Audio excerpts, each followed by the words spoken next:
Hello, my fellow hammers. This is Noopil, and I'm back again. This time trying to bring the Starcaller closer to our goal, which is the level 60.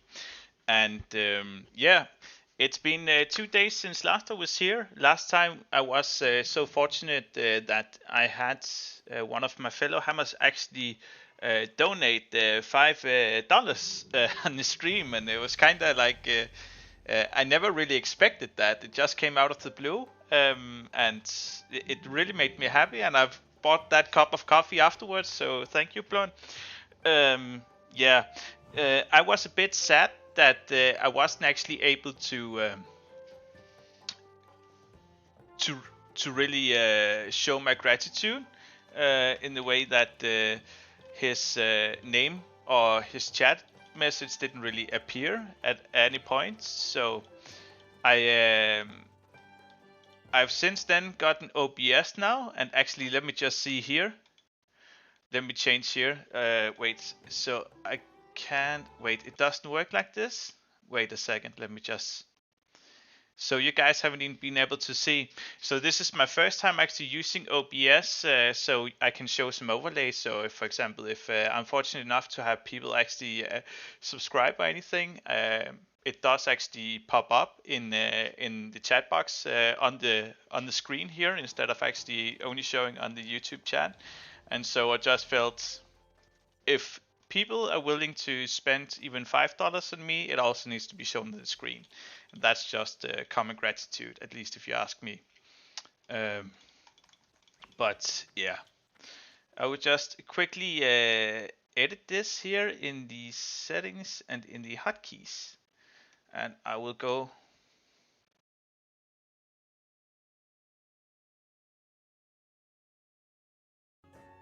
And then it doesn't actually do this. Okay, it does there, but it doesn't here. Okay, that's a strange thing, but it's fine. Yeah, so last time we reached level 35 on the Night of Starcaller, and this time we have to try to get a bit closer to level 45, so there's no further ado except... Actually, let's just clear the backs first here, that's probably for the best. We'll clear out these things. We don't really need anything. We can move this over there. 17 dungeon spawns so far. And my plan is to not open the dungeon spawns until I actually reach the max level. Oh wait, I think we can actually, that 10 slot back, we can use that, right? So let's just quickly do like this. Go over there. And we can't sell you, but we can do like this. And the grime encrusted ring. Well, no further ado, let's go. And Q pops easy and fast. And let me just see, reduces damage. So I this is a bit bad for me, but I can barely remember my abilities from the last time, and it just goes with having played so many different healers. So I'm just quickly reading through. Shooting stars, okay. Oh yeah, we had Silver Stream. I remember this. This was very overpowered last time. And what do we have here? A human Sonic cleric, but only level 16, but he does have full heirlooms, so it's...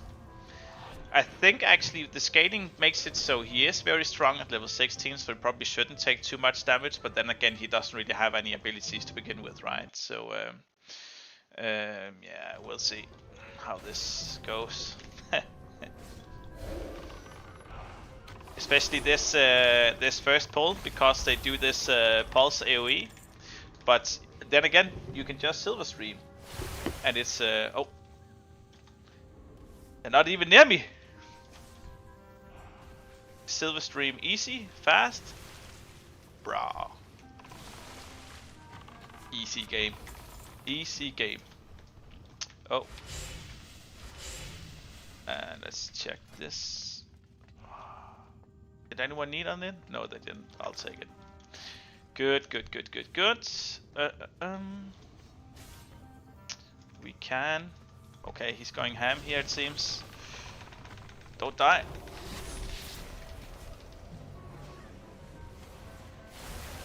Oh, I didn't reach him. No. This is what happens sometimes. I already failed. Well, at least me and the tank, we are not gonna die. I'm not gonna make that happen. There we go.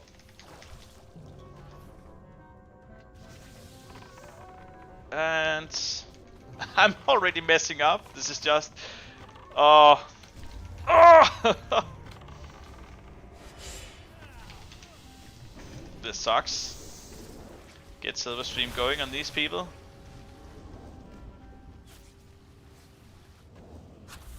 Why is it not healing this guy? There we go. Good. Let's just ignore. Nobody else died. I mean, nobody died. If you're tuning in now, this is a smooth run so far. Nobody has died, and it's going exactly as planned. And, oh, we already have this up again. Oh yeah, it's because the last time I took Stellar Convergence cooldown reduction, so it's only at 1 minute now. Makes it a very strong AoE ability effect. However, it's not really like it's really needed when you have the OP Starcaller that has the Silver Stream ability. No! Don't intrude alert me.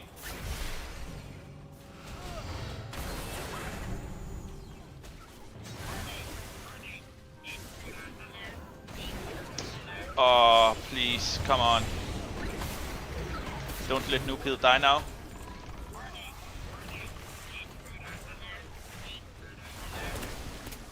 I have to be watching these people like a hound all the time. There we go. It's actually a really cool looking sword, but I already have it. And let's not make too many enemies right now, right? So it's probably for the better we do it like this. And regen some mana with Moon Arrow. I have to remember that. But we're not running all the time. Also, if you're watching, I did change the staff. I had one of our fellow hammers, Latuda, actually say that with the transmog that goes with the Moon Priest, you also do get access to the life staff there. So I had to change.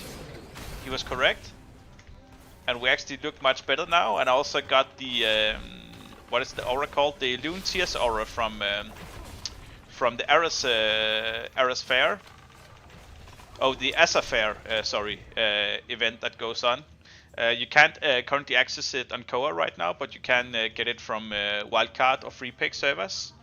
And I put a video up that shows exactly how you can go there, and I have a future video coming out that will actually show exactly what you can get and for how much. What vendor do you have to talk to, and how many tokens do you actually need to spend to gain things like the Loon Tears aura? But there are a lot of auras, there are a lot of mounts, and there are a lot of back pieces that you can equip. Basically trying to make your character look so much better and special in comparison to all the other ones, right? And that is the entire game. If you're not gaming for the best, the strongest equipment, then you're gaming to have the coolest looking equipment.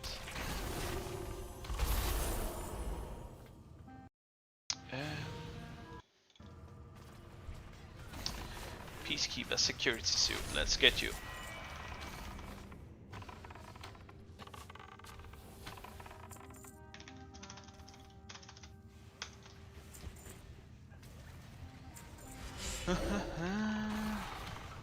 Can't use that, can't use that. Oh. No, it doesn't look good. And yeah, yet again you see, especially with these small trash packs, the greatest issue I have with Starcaller currently is the fact that they don't really have any AoE abilities. So they are fine in the single target department, but most of the time when you are doing dungeons, you're not actively killing bosses like right now.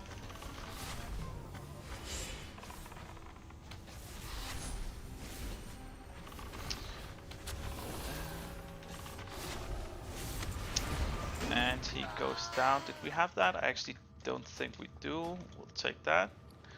Oh, another 10 slot back. But we already have 10 slots and everything, I think, correctly right now.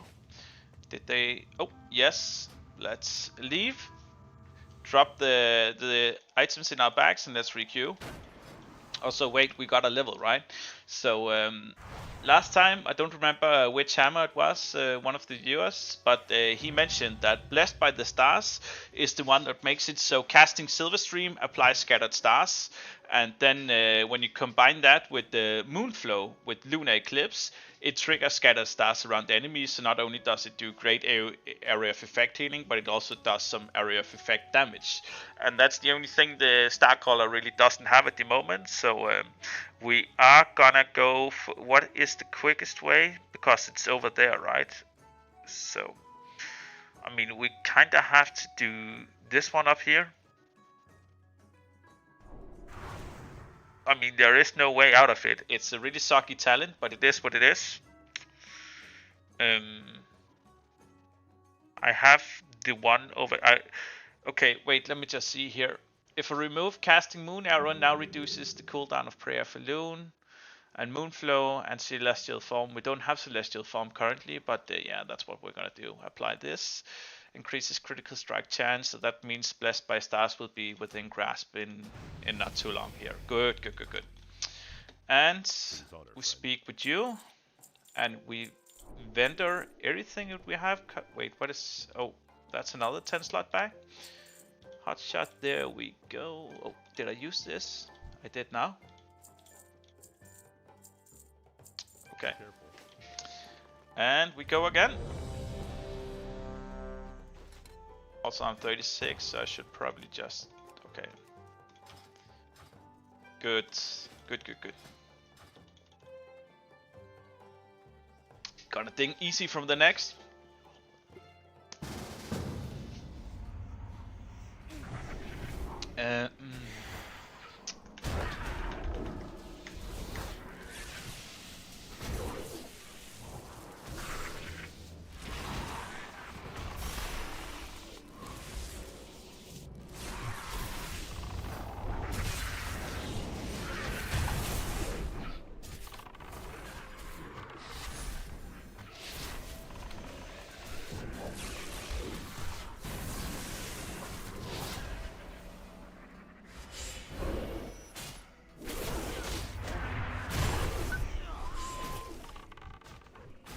A level 57 Blood Mage currently.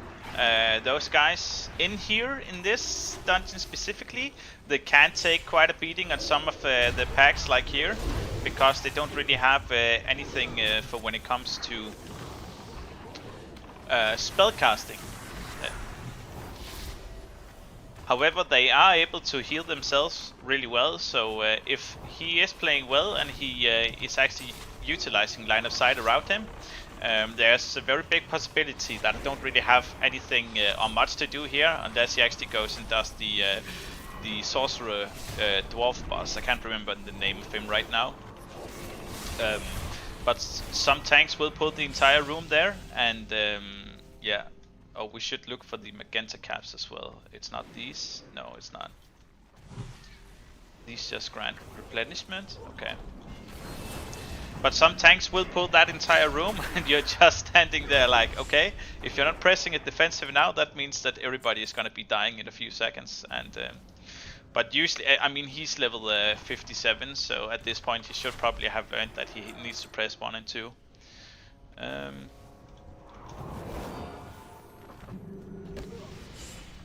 Let's try to follow him here around.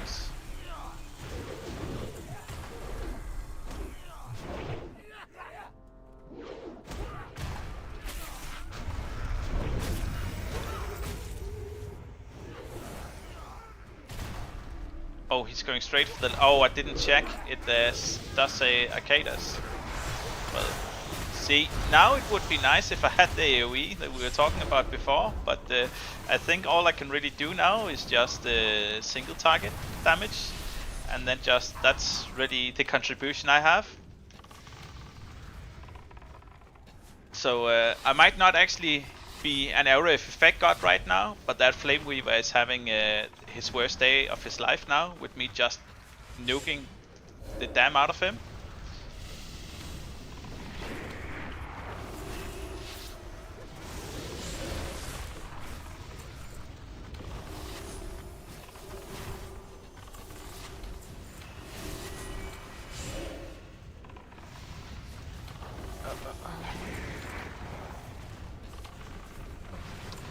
I believe this only removes one, right?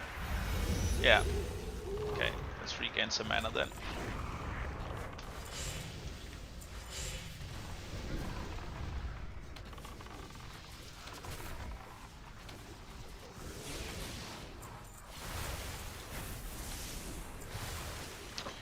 Oh, this one is dropped. Oh, we have to remember these. Oh, I almost done goofed.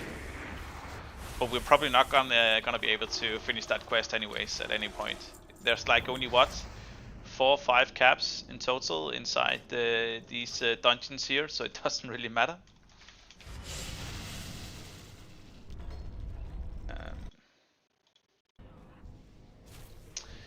And stone stewards.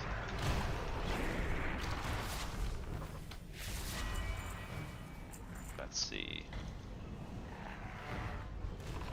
No, the good thing is this tank does look to be pretty competent. He does both do line of sight, gets all the mobs, and he is able to self-heal himself. The good thing here would just be if I was any other class, maybe a Primalist even, just for the AoE damage, or Pyromancer, or the Heretic Cultist, we would just wipe this down easily with a lot of area of effect. But now that I can't really do much except for the Celestial Cleave that does negligible damage. Oh, let's see. What do people roll on that? Carpil rolled need. Sword Dawn rolled need. Ah, well. I guess we're just gonna pass it. Don't want to get kicked right at the end of the instance, that would be really stupid.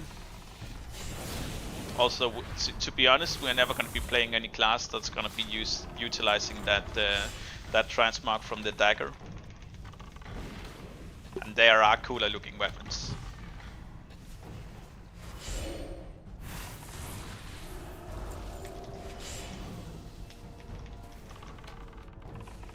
Let's do some 100 shot here instead.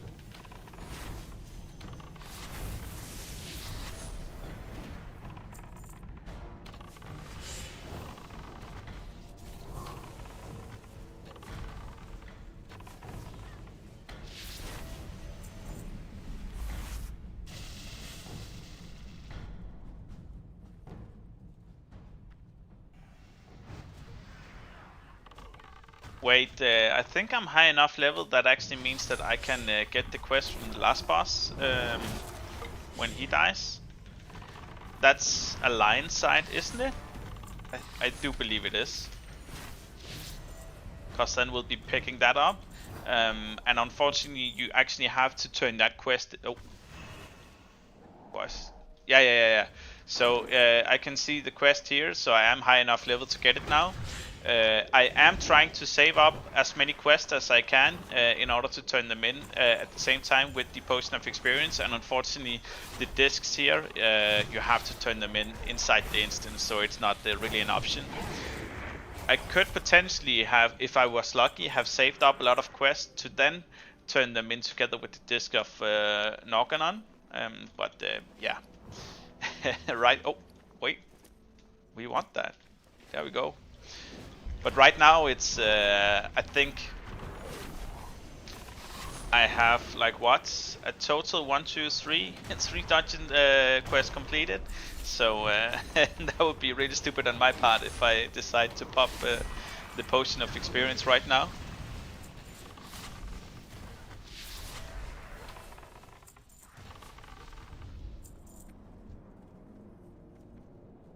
And let's go here. Come on, Arcadus. This boss actually, so maybe some of you viewers know this, maybe you don't, but I also, can I say actively? I semi-actively also play on another private server, actually several, but one of them called Vanilla Plus. And I only raid log on that server because it's really mostly just original vanilla content. But they have changed around a lot of the end bosses inside a lot of the instances, and especially this guy. I remember we had to actually be 2 level 60s in my leveling group, and I was at level, so what is that, maybe a little 40, 44, 45, and we still had trouble killing this guy because both of the like stat increases he had, but also some of the new mechanics and how he kept summoning these earthen custodians and doing area of effect damage, so you had to kite him around at the same time, and it was just it was a shit show, but it was a fun one. And that encounter also bugged out for me and my group, so we had to go on Discord and contact the GM so they could reset the dungeon for us. Otherwise we would have had to re-clear the entire thing. Okay. I have to remind myself I have Shooting Star now. The Disc of Norganon. Yes, we want to do that. And now we just spam left mouse click. Oh, we did.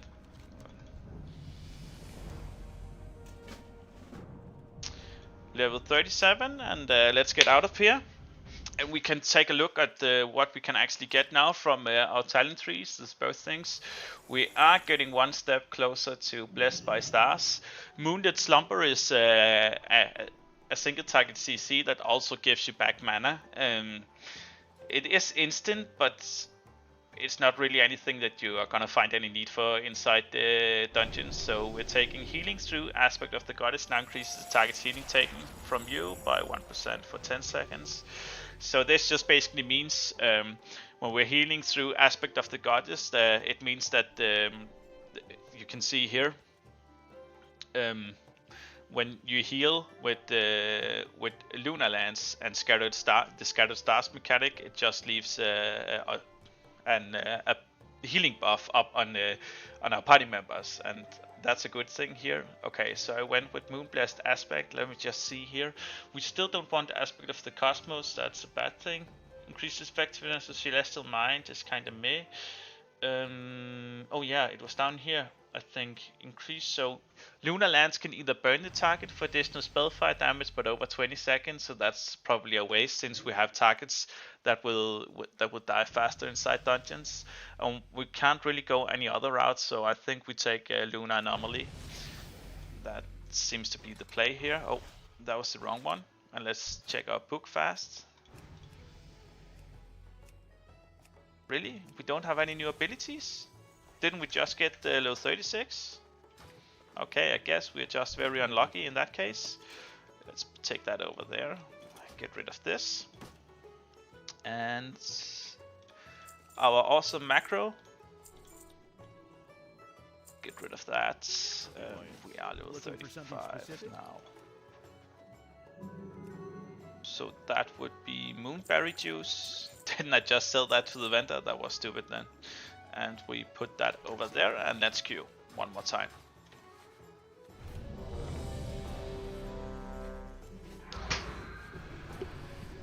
And at some point I will probably not be resting here at the inn for the entirety of 15 minutes, so I will probably have to get one of the campfires on the auction house later. Let's see, what do we have here? Okay, so a Guardian. That is that should make it easier for me to heal this, and it is, no, we're not taking that one.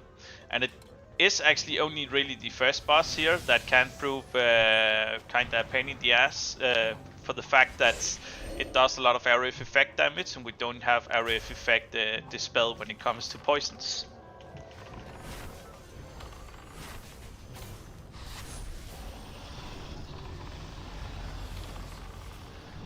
Oh, and we can also just do Silver Stream like this and be like, that was easy. I keep forgetting we have that spell.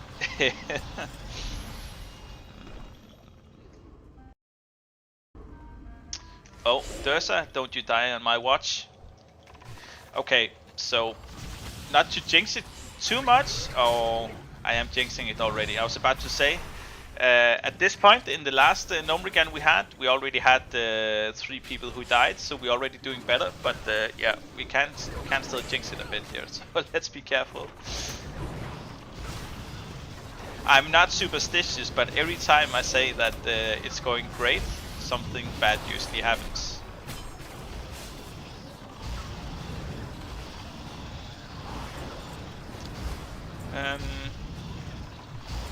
The Lepro's Defender, there we go.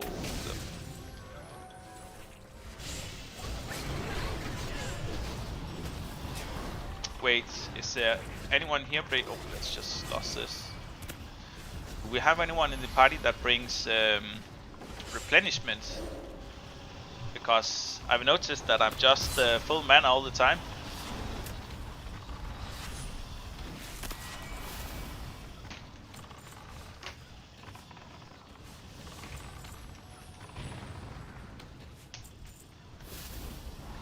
Don't we have loot bar down? Yeah, we do. So let's see.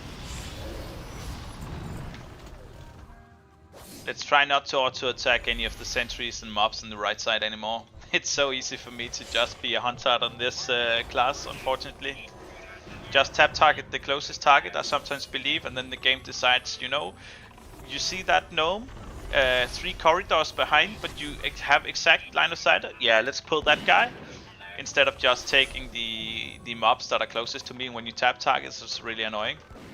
I feel like there was a point where the game was actually really good with this, and it didn't suck with the tap targeting, but it has since changed for the worse.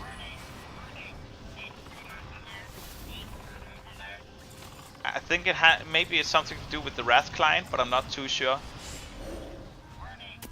I feel like in vanilla and TBC, it's just more smooth to actually use tap targeting.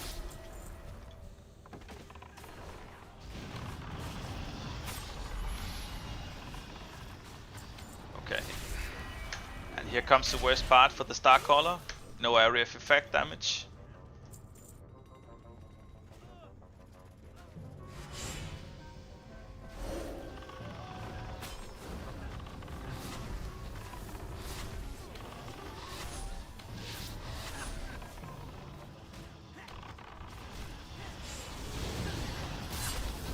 Oh. Let's try to do area of effect damage. You see, this is me using my entire energy bar and not being able to really do anything, right? And so, yeah. Oh. Don't mind if I do.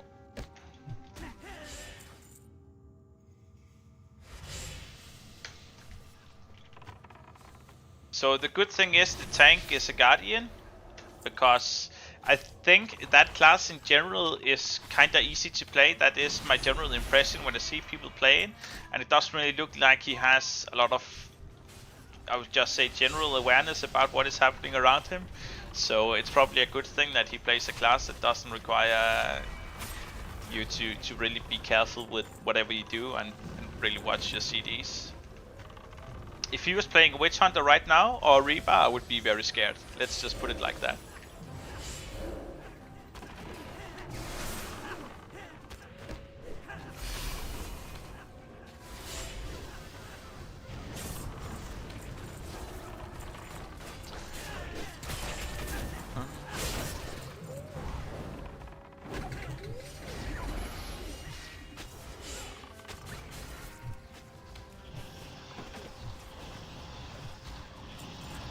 Wait, why can't I see what they're typing here? Let's just see settings.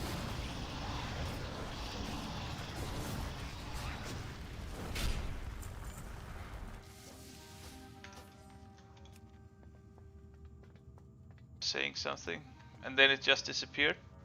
Is your DPS or something? I didn't see it. If any of you guys saw what he was typing out, please let me know.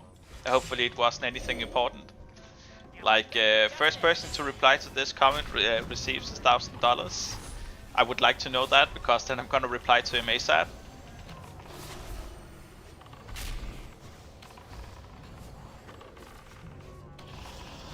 Oh, okay. So its aspect of the healing thing is from every stack that I have. So it's not just when I press Lunar Lance. It actually depends on how many scattered stars.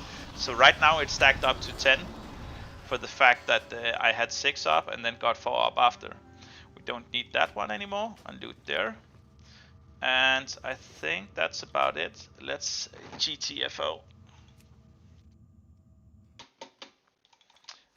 Also, if any of you guys want to join in these dungeons, do let me know. I do invite everyone who wants to tag along. Obviously, if I have 3 tanks who ask at the same time, you either have to Makara or I'm just gonna pick the first come first serve. Otherwise, it's gonna be quite a dungeon with only tanks. Probably easy to heal, but we also need to kill some stuff. Tough cloak, let's get rid of that. And the grime crusted thing we didn't get, did we ding? No we didn't, so let's just queue up again. And yeah. And yeah, if you do want to join the next one, you can either whisper me in game. It is Noob Caller. Oh, wait just a sec, I need to focus here. This is what I wanted.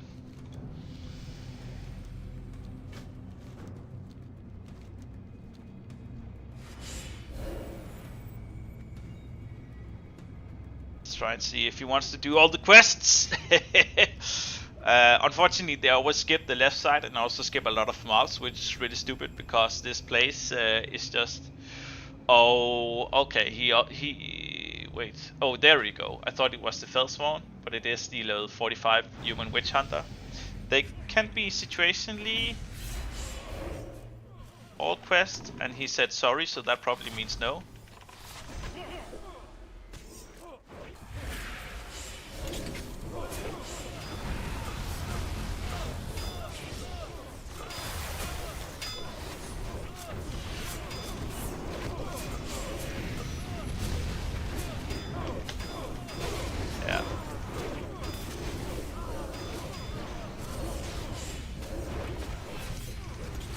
Come on. So that's the thing. If you're not doing... Oh, you have to go down here, bro.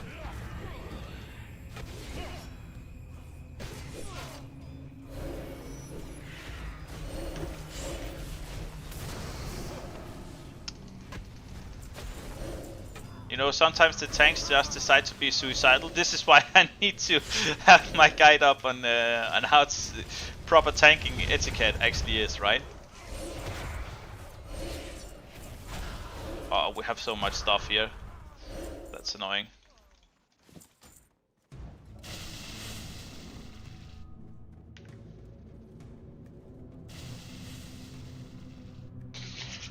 Whew. Fortunately, we survived. Grave Reaper. Hey, dude, man, you're the guy who messaged me on the mailbox. Like, is it a month ago or something like that? How are you doing, my guy?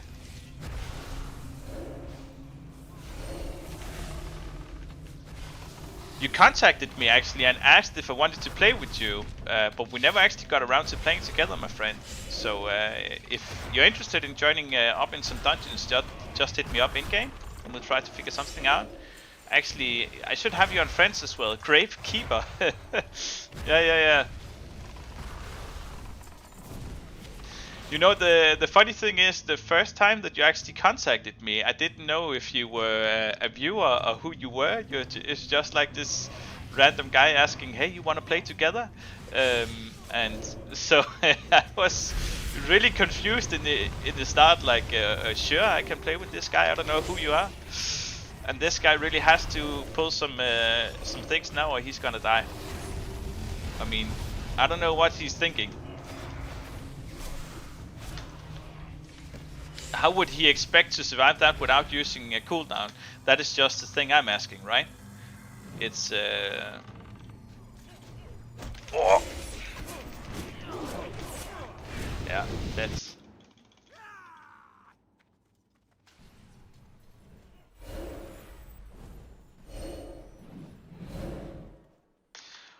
So you know, sometimes the mindset and the general IQ of the tank player that I'm playing with sometimes surprises me, right? Or the lack of the IQ. And this year, I don't really know what he expected. Either he's been playing a lot with the. Who pulled that? Oh.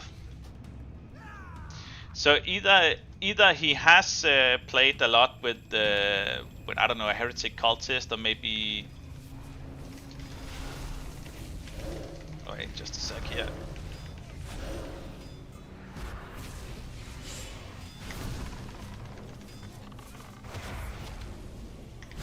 Maybe he has played a lot with the Sun Cleric even, because those guys are really overpowered as well, right? Oh.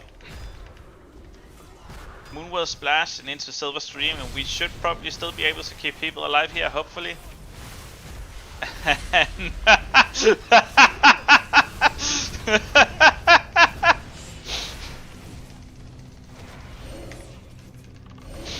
Oh.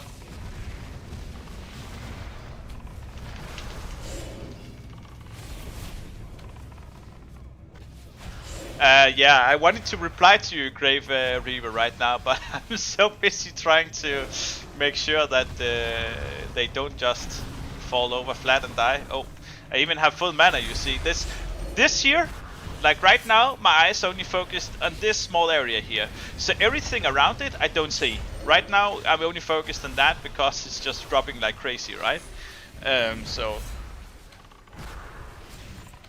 Oh, you've been messing with a dungeon route add-on a bit like in Mythic Plus from retail. Wow, that's really cool. Is it also specifically for Mythic Plus that you feel that the dungeon routes are supposed, or is it just generally for people who have never tried the dungeons before?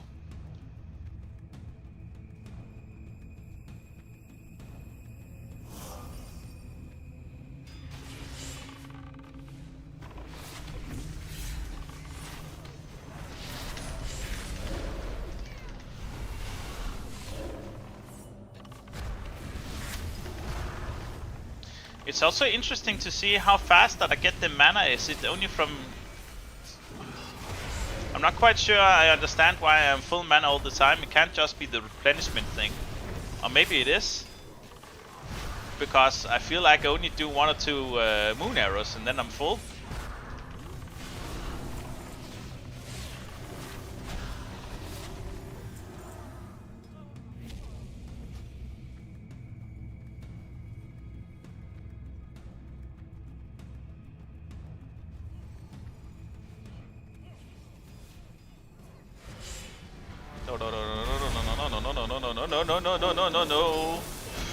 No.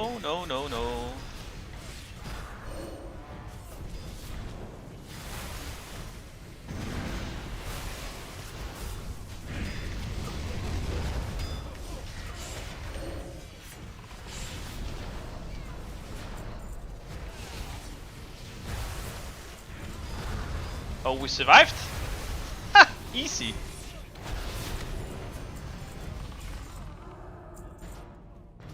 Simplest dungeon of my life.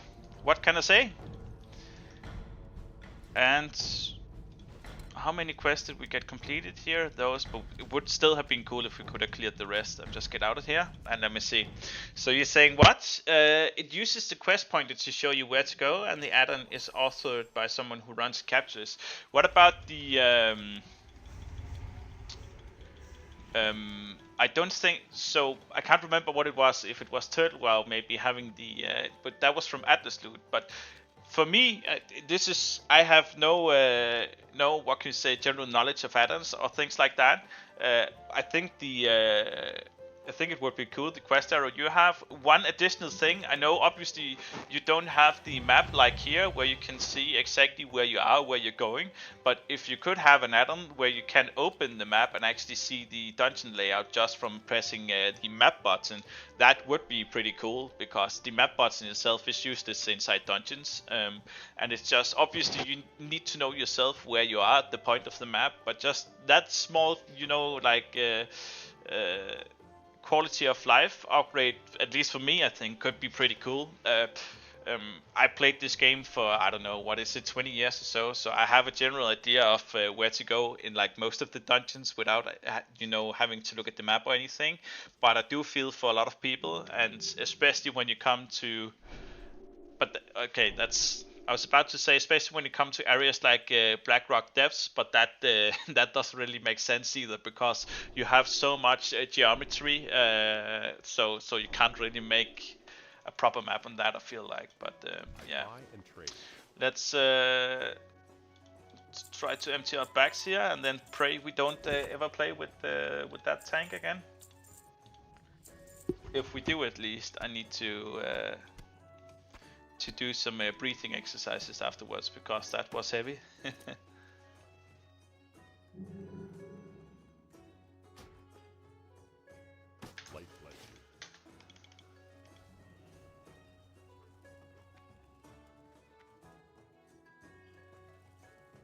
It's I'm looking forward to it.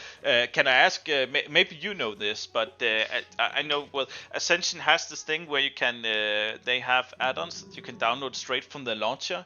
Is that also a thing that you're able to do? I can't multitask, so I'll just quickly finish this up before I queue again. Is that also something that you'll be able to do, where you are part of that launcher? Or do you have to separately go and download the file from I can't remember what it's called, but you know that GitHub, I believe it was. And how does that process even work? Do you contact the devs and be like, "Hey, this add-on is really cool. Can you add it?" And they're like, "Yeah, sure." And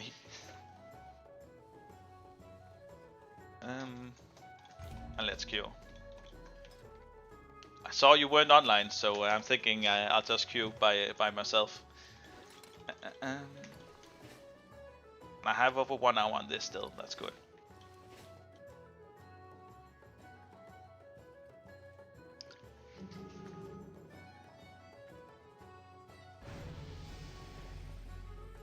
Also, can I've been asking you a lot of questions now. I'm geeking out over this.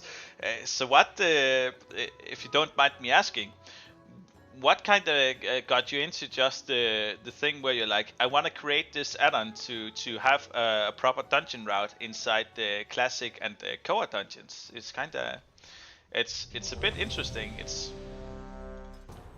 I mean, I feel for most add-on developers, bro, you just pick whatever tank you want. And we'll try to make it work. But how do you get into the mindset that you want to create an add-on for this? Is it just like you find... Is it because you were inside a dungeon and you're like, I don't know the way, there should be an add-on for this? Or do you like try to gauge what people generally look for in add-ons? Or how does that entire process even work?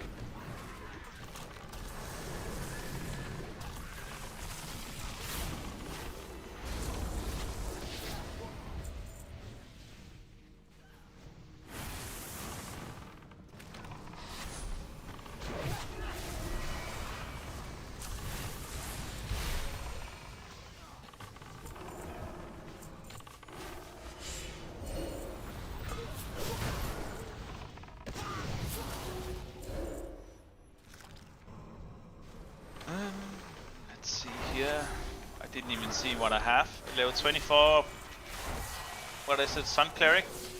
Should be fine.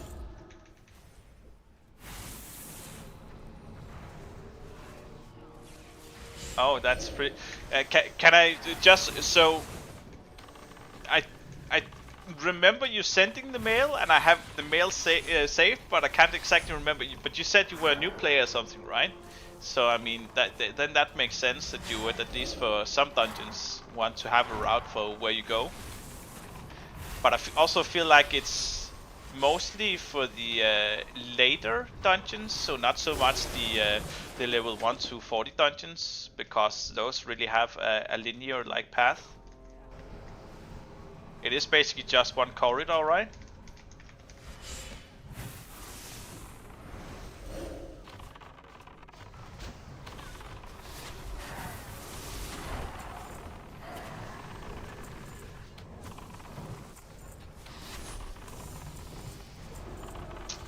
Finally.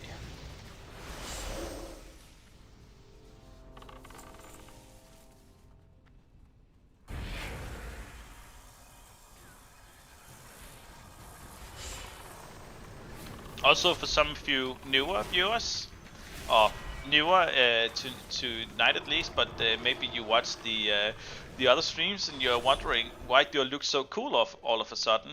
I had one of our viewers, Latuda, actually tell me that I had the, what is it called? The prestigious staff available to me from the full Starcaller set. And I also managed to get myself the Illusion Tears aura from doing Azeroth. And you yourself can also collect a lot of those auras to look cool. You can see on my channel right now, I put up can you say VOD? I think it is mostly a VOD of me and Soon actually accessing the Azeroth content. And yeah, you can go in there, you can farm tokens. I will also put up in the following days here a showcase of all the things you can get in there: mounts, auras, back pieces, even other transmogs. Go in there and you can farm. There are a lot of daily quests that you can do every day, and there is also some fun mini games.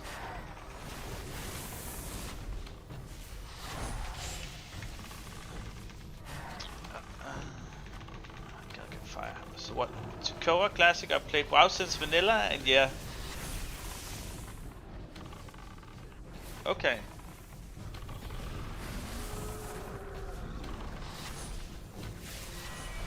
Okay, that is pretty cool. So will it have? I mean, I guess it doesn't really matter because normal mode outside of Mythic is also the same. It's only because Mythic has additional requirements that you need to make sure what you kill and what you don't. But that is pretty awesome. Do you have? I mean, it would only be for the fact that this is obviously asking a lot, and you first need to just have the add-on working for the Mythic routes, I guess. But if you also had it just for leveling, and maybe for the most optimal leveling route where you kill every boss, but you don't necessarily kill all the ads, or that could be cool. But yeah, work on one thing at a time, obviously. Can I get this guy? Stop moving! Oh!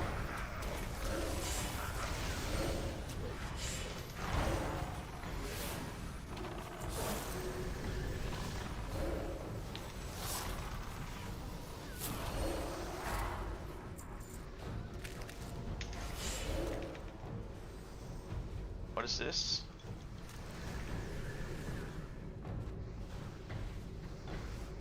Doesn't matter, we're gonna lose it anyway, just read it.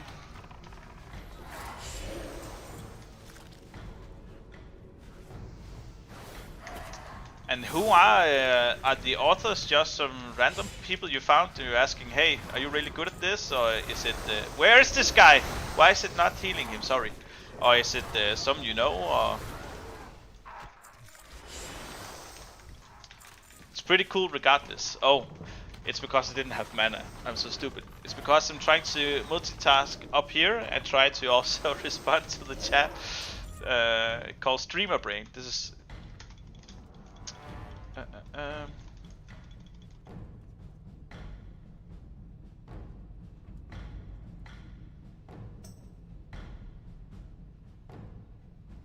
Oh. So you captured data from their run, and then, but is it then they just upload their routes?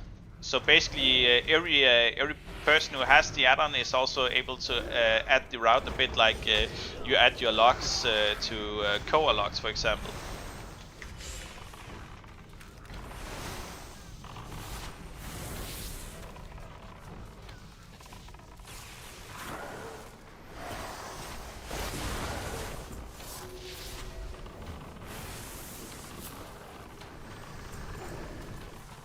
I mean, that is pretty cool.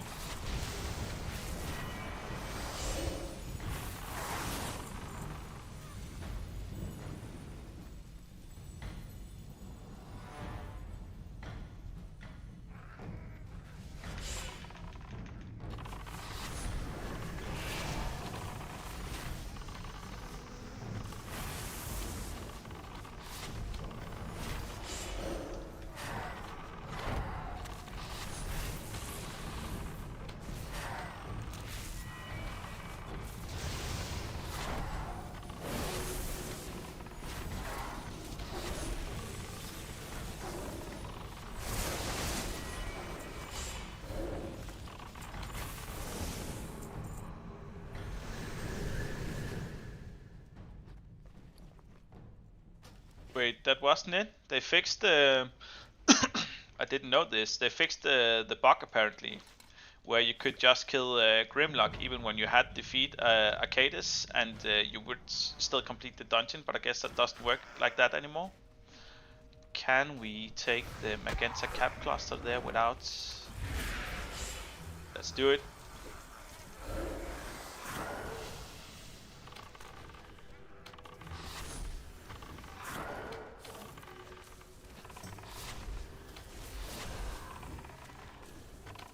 I guess I'll be done in about 5 minutes from now. So you know that, Gravekeeper. Or Grave Reaper, I don't even know. Let's just call you Grave. I think that's easier.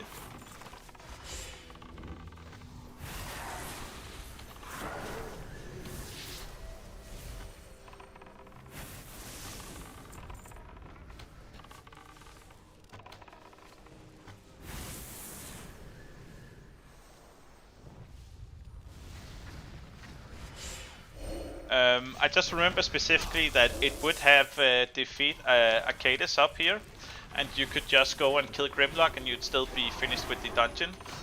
But then it also makes sense the other person that we had before, that he skipped all this and went straight for Arcadis.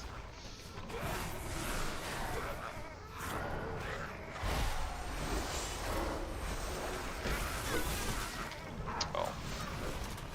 Distract in the background.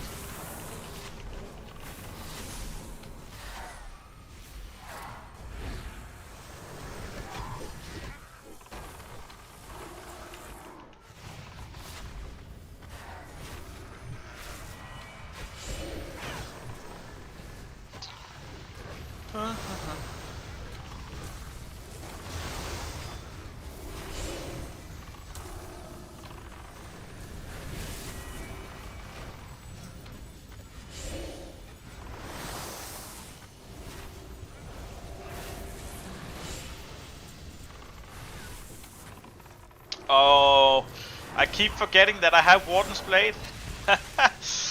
Oh. Not that it really does any major healing, but still.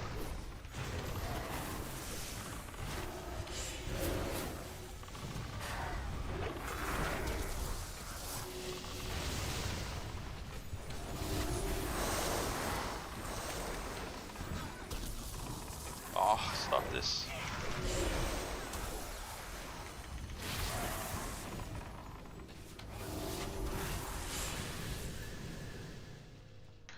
Easy. Oh, how I'm finding Starcaller. It is... I don't know if you have watched, but I have put up a video, a tier list of all the healers, and I have ranked Starcaller the lowest. And that's why I'm taking it now to 60 to see if it kind of changes my point of view. I do feel like it is better from when I played it at the high end of the beta, so I will say that. It is much more comfortable to heal. It is still annoying that you have a lot of resources that you need to watch out for, and I don't always feel like the general healing mechanics synergize well with each other, but that's just how it is. But you know, you can have healers like like the Witch Doctor, for example. Let's just say it like that. The Witch Doctor or the Chronomancer, they don't have any resource system. They only have mana that they really need to watch out for, and that's and that's really the only thing, right? But then you have the Starcaller, and you need to balance both an energy and mana bar. You need to balance that you have lunar phase stacks that happen all the time, but you also don't want to use them immediately. And if that is not enough, then you have the mechanic scattered stars that you also need to watch out for, which is a bit like combo points, but instead of having combo points, it is just a dot that's left up on an enemy target, and it's just... I feel like it can be a bit janky to play around with, but maybe that's just me. So I feel like it has a lot of things going on, possibly for a DPS spec, it would be really cool, and it is cool as well that you sometimes have, I don't know, some classes that are more complex than others, but it just feels like it's needlessly complicated. I think that's where I would put it.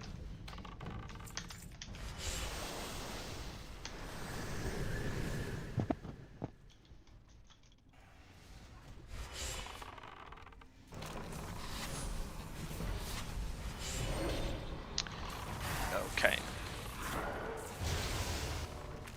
Also, as a heads up here, I will invite the Gravekeeper to the group, but if any of you viewers are DPS and you want to join the following dungeon runs, whatever, do let me know either in chat or whisper me in game on Noob Caller, and I will get you in. And I can't promise that it will be a smooth run, but it will be hopefully an entertaining run. Let's just say it like that.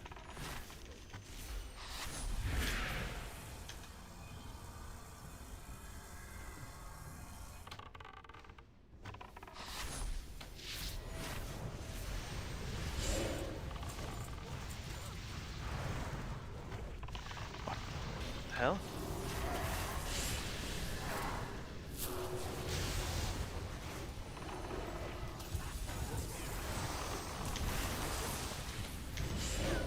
I was wondering why that didn't work. Anyways, Bone Chewer.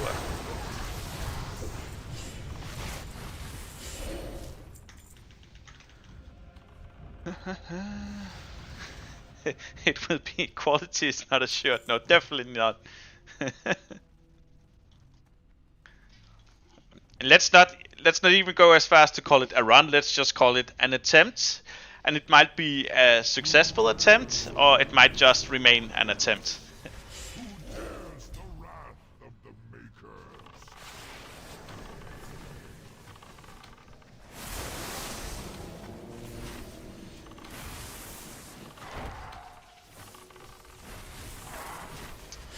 Oh, and you're welcome, Sean Shark. I don't know which advice you're specifically referring to, but yeah. I'm happy to help at least.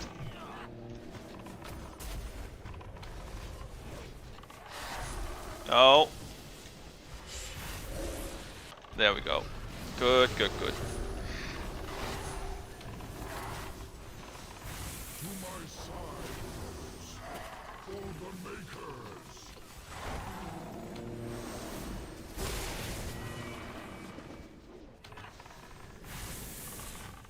I mean, I guess you're correct in where it matters really, where you say the ultimate goal is. If your ultimate goal is just getting into a dungeon, well, obviously, unless the server goes down, we are gonna have a successful attempt just queuing up. But I'm thinking the goal is to actually finish the dungeon and try not to make people mad from wiping too many times. That would be perfect.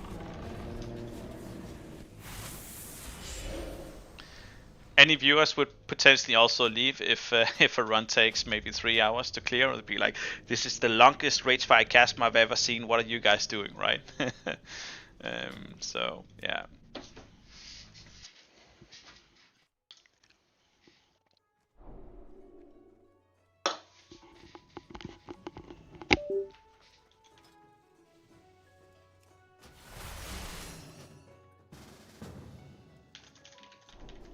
So I'll just be getting a drink here, and then I'll be checking any of new abilities I should learn, and I guess we can queue up after that.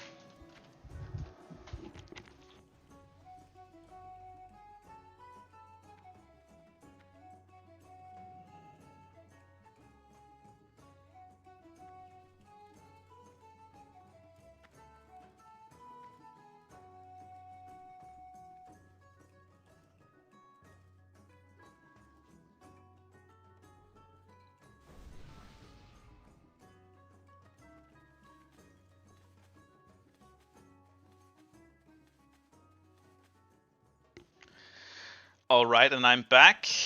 Let's just see here, and let's say, Shanshak, I'm happy to help at least. It's and you know, it's it wasn't. It's also been, a bit self-serving because it's been very enjoyable to review all the healers and just generally look through the entire gameplay. And Koa or me actually watching a video. I think it was McDoubles. Uh, about a year ago, I watched a video of his about the Koa and private servers, and I was like, "Wait, what is this? This looks insanely cool!"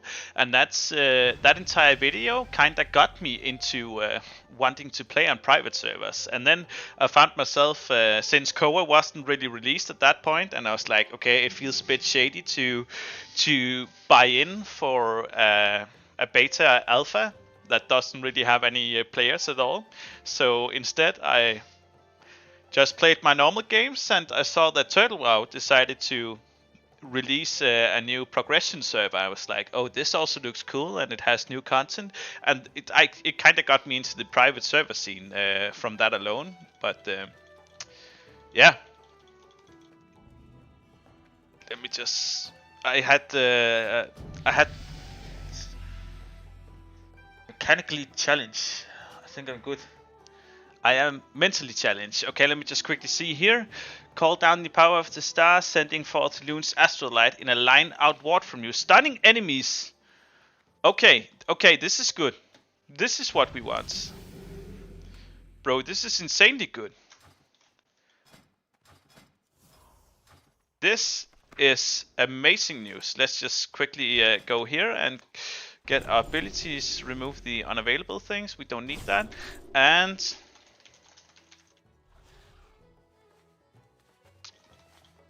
if you're ready, Grave, I'll queue us up. You know what, I'll just queue, because you have to accept anyway, so it's kind of the ready check. And let's go.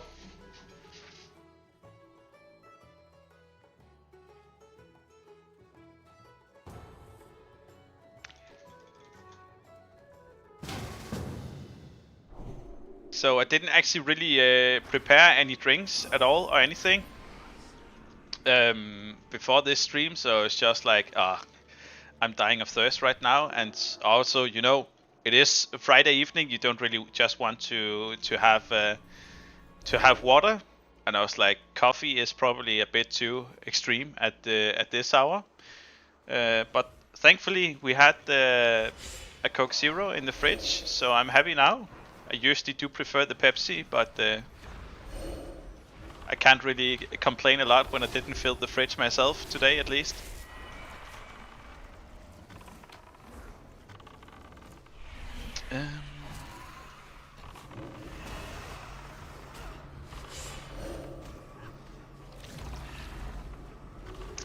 Oh, and this is also a reminder to myself to not flame the tank now on live stream. I have to remember you. Oh wait, it's actually fun, Sean. I was like, "Is this your cultist?"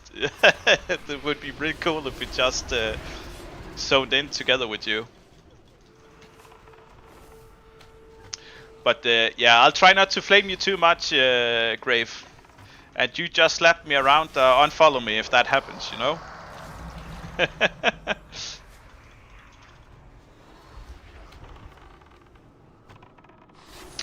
Also, just a reminder to you, I'm not actually sure that I didn't see if... oh, I'm slept, by the way. I didn't actually see if our escort target here, he actually summoned his... what are they called? Those two dinosaurs. So be careful you don't pull too far ahead. Oh, he has to run the entire way back again. Oh. So that's one of the things that I really dislike about the Starcaller, is the fact that when you do use the Lunar Eclipse, you will probably see me sometimes try to spam things when I'm low mana. But Lunar Eclipse makes it so most of you... What, serious? Is he gonna RP walk the entire way back? What? I've never seen this? No, are you kidding me? What? No, what? This is the punishment, Grave. This is the punishment. He's like, I'm tired of this shit. Yeah. Okay. Where was I? So, with Lunar Eclipse, and that's the thing that I have here. You will see. It just gradually increases in stacks, so it's something passively happening. When you're at 4 stacks, you can activate Lunar Eclipse, and it makes it like here. Some of my abilities either become instant, I have new things, or they are free cost, for example. And it's just really weird, but you have things like Touch of Moonlight. It makes it so it refunds the cost, but it's not free, and that's where it's a really weird mechanic where it doesn't cost mana, but you do need to have the mana available to you in order to actually use it, right? And oh, I can dispel with Prayer of Loon. I got you, bro. And so that's just really annoying. If it's gonna give back the mana cost, then just make it free instead, because it is a class as well that often will be low on mana just in the way that it plays. But yeah. Gray, if you're watching this, do change that for me for the Starcaller, please. It's still not gonna fix the class, but it is gonna make it a hell of a lot better.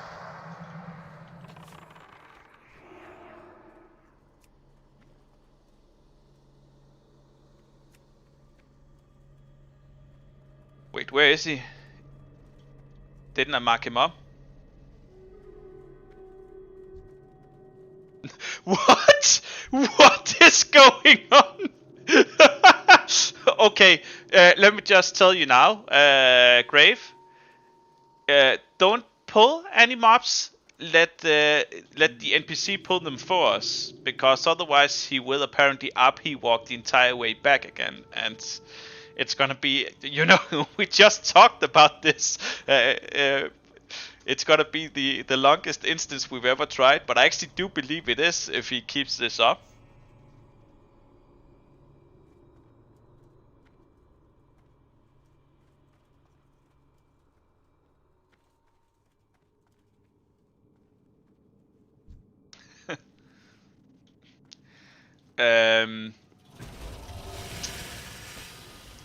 I mean, I can't exactly blame myself because I'm standing in the rear, right? So there has to be someone who makes our NPC guy run forward.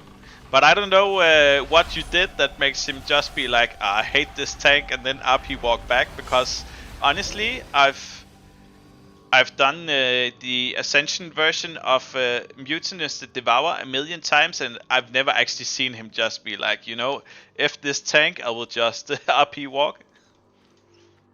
You know what? I'll do the same. In this entire dungeon, I'll just RP walk just for the sake of it.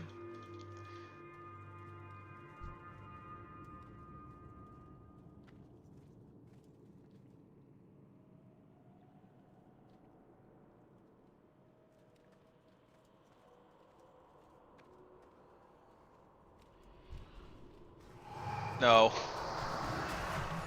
Yeah, let's just kill them here before you move forward, because he will RP walk back again. No. No.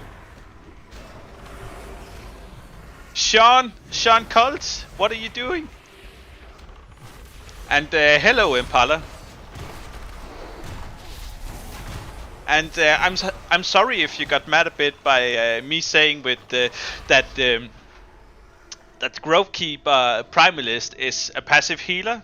I don't mean a passive healer in the fact that it's just there like an auto attack simulator. Obviously, it's not that. You probably already read my my comment, but it is just the fact that the cultist does have some interactive abilities that it needs to utilize in order to actually be able to heal with some of its abilities, and the same goes for the Blood Mage and the Starcaller. But it's not really the same with the Primalist, and it's in that way that I mean that it has passive healing, but obviously you have a lot of DPS abilities and utilities that you also need to take care of at max level. So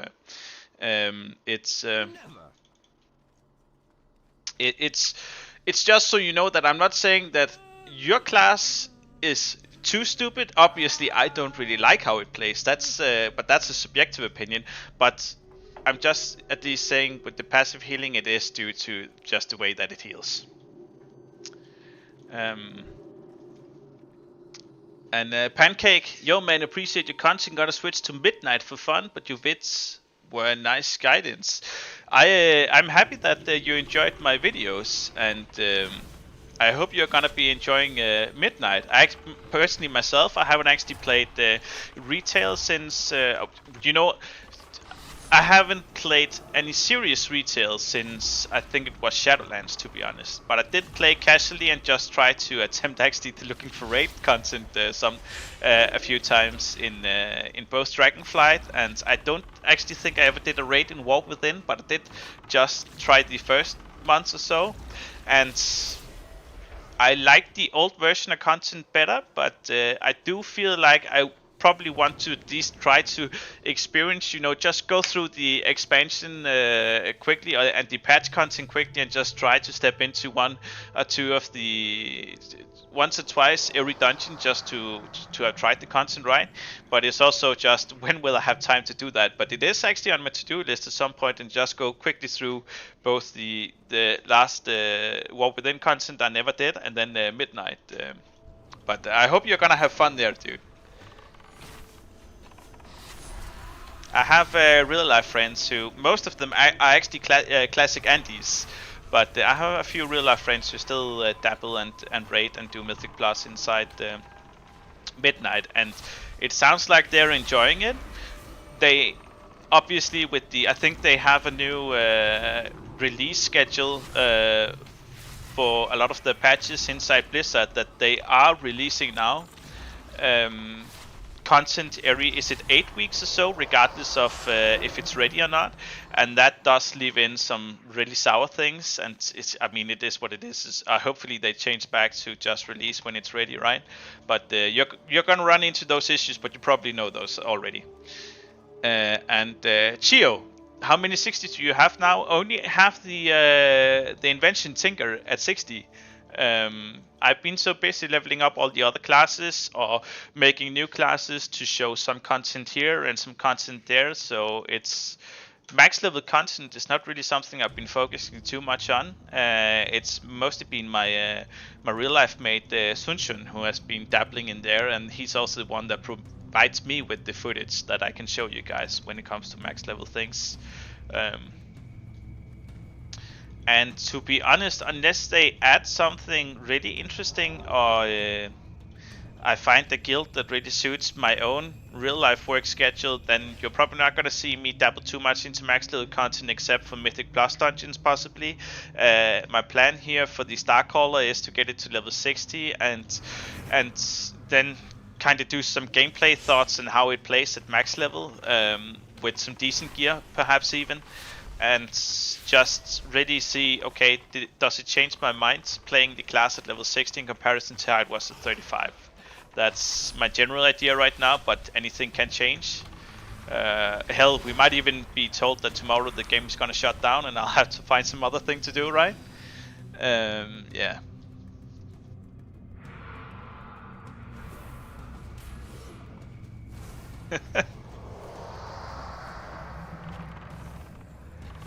Yeah, Pala, theory crafting and loving me is different, yeah. But it's not even, at least, I wouldn't even call it theory crafting when it comes to Grovekeeper Primalist. It's just, at least for me, it's just how you base, what word am I looking for? Define. It's just how you define being a passive healer. When I say a passive healer, I don't say we're talking about a class that doesn't use abilities. I'm talking about a imagine the if it was a warrior in classic WoW and they just got a talent that made it okay every time they heroic strike, they do 30% of the damage as healing. That's not really an interactive healing. That just makes it okay. They're DPSing and healing at the same time. And maybe warrior is not the best example, but you don't like it's just if it doesn't really have anything where it has to say, okay, I need to apply this buff on my allies first that lasts for 10 seconds maybe before I can do this. Or I need to put a special rend up that also heals other targets when they attack the enemy and whatnot, right? So Grave, let's just I don't think we are continuing on here, so let's just leave party and I'll re-invite you. So that is my definition, at least, for what is a passive healer and what isn't. How are you?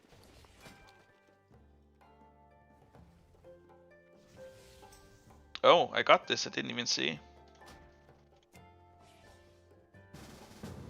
I'll just empty my bags here and I'll queue us up.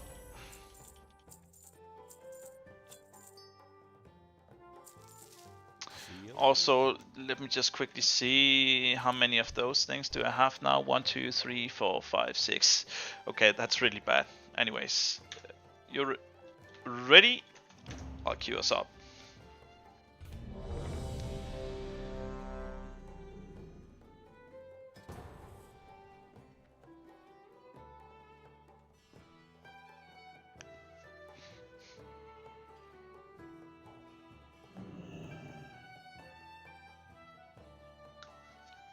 Yeah, and it's also, for me at least, it's a thing about being in control, and that is... Oh, I think I did all the quests here, right? Yeah, I did. It's actually my biggest complaint about the heretic cultist, and I ranked that as the best heal, or in the best tier.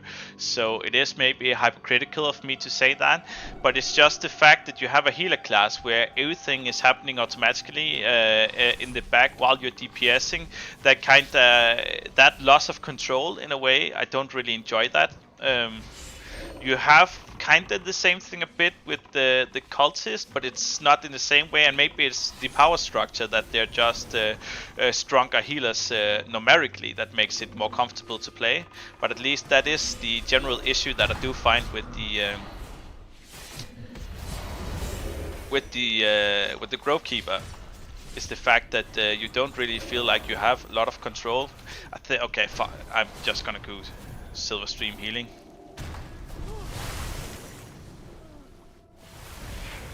Also, I never tried this ability. Let's do it now. Bro. That is so cool. Star Shatter.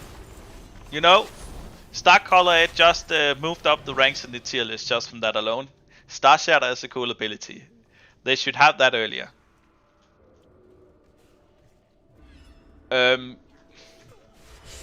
I was wondering, because that is cool, the Bramble Patch combo, and I saw that you were able to do that. But is it also numerically the best choice? Because I would think it would be better just to always have your seismic abilities be on a shorter cooldown. This is what I believe, but it's not what I have experienced, at least.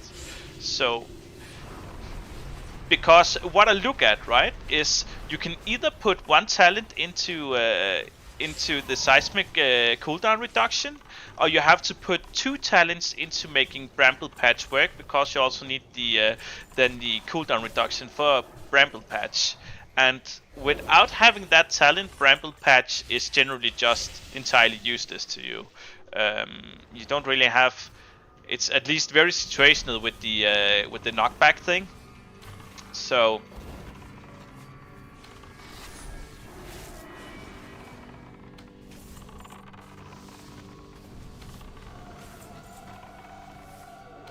what I'm really trying to say is I like the interaction that Bramble Patch and the cooldown has for the healing, but the only thing that scares me a bit is just that it's numerically just a weak choice to take, because you kind of waste an extra talent point going that, where the other thing is perhaps numerically stronger. That is my only fear.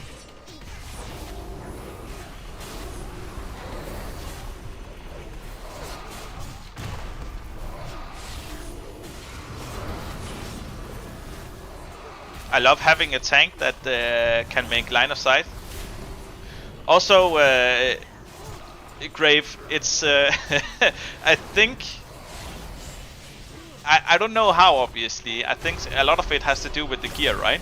But with the Reaper, I think that is one of the weirdest tanking classes that I can potentially meet when I actually queue up inside dungeons, because those guys have no CD on the movement ability, so they just go full Dragon Ball Z Son Goku mode, and they just charge straight to the last boss.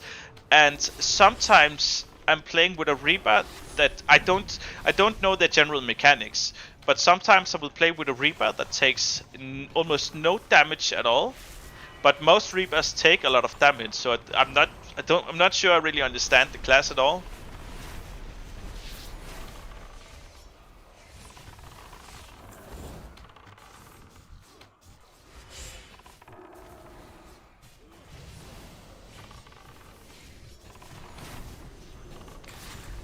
And yeah, obviously you can't. You're busy also tanking, so I'm not expecting you to reply right now, and that's fine. It was just a general observation.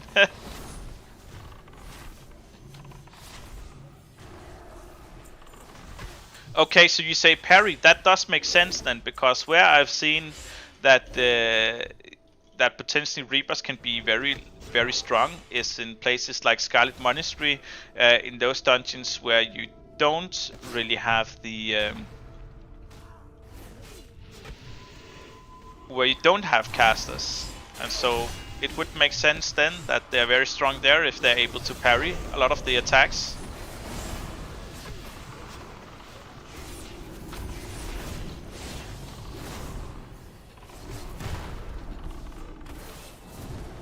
Yeah, Impaler. So it makes sense then that they are kind of like the same with the blood mages when they're tanking the wolves, that they take reduced. Do you want Cyril? I don't know what Cyrillis is, my guy. But yeah, the only thing with the blood mages at least is they can heal themselves up again. The Reapers can't really, but Reapers, they can be everywhere at any time. It is generally the coolest class, right? So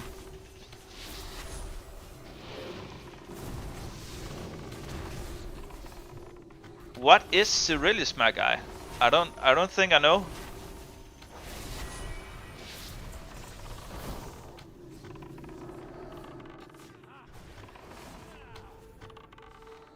Oh, Connie, you mean Primalist are also ones that don't take any melee damage but take a lot of spell damage? Is that in? Oh, no. Nah, you know, you just get to pull and kill whatever boss mobs that you want, my guy. It's fine.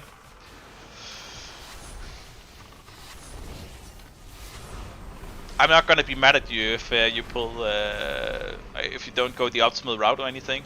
It's fine.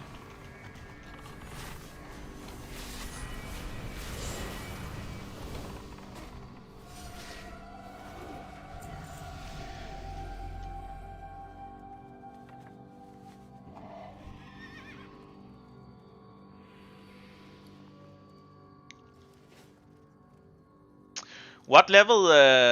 Wait, you were not 60 before, weren't you? 59?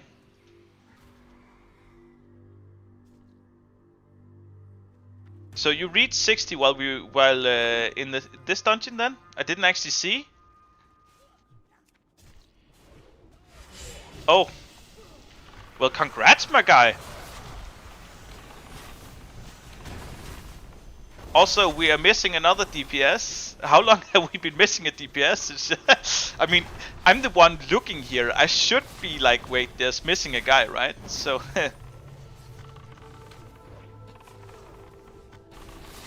maybe he's mad that you skipped the... Oh, okay, they just left. That makes sense then.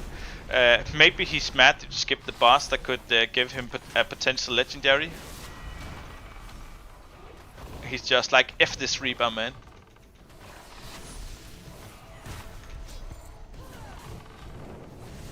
this Reaper sucks. Yeah.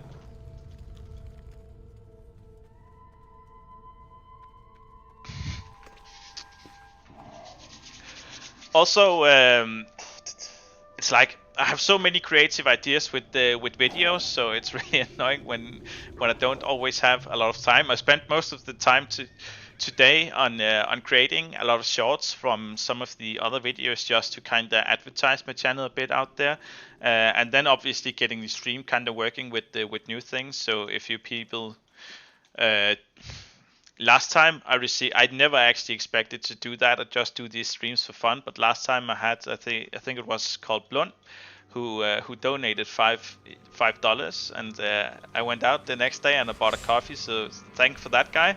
But I felt so sad in a way that there was no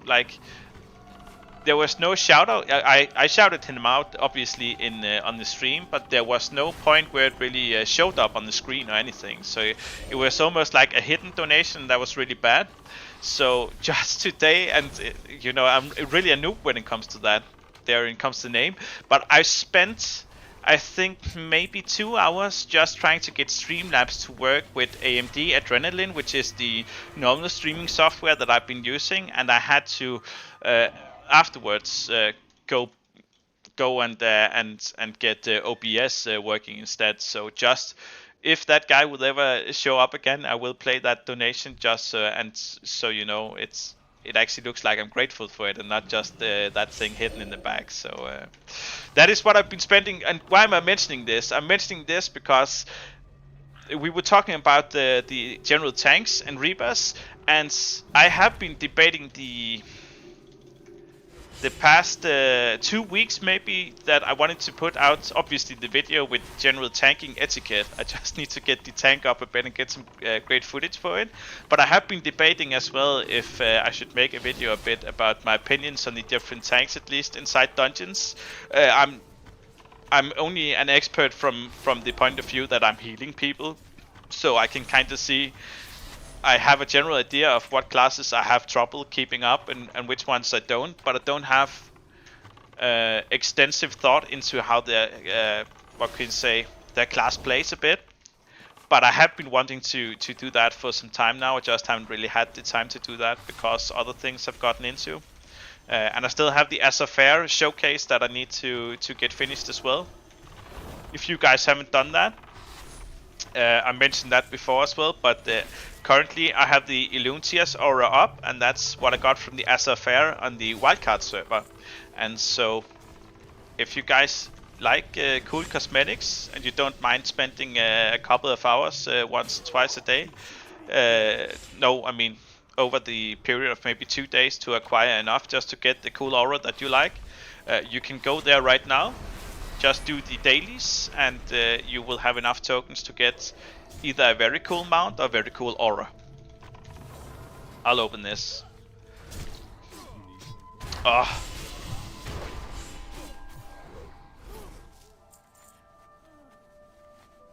By the way, is there a reason we never invited a third DPS in? Did we ever consider that, or did we just like, doesn't matter?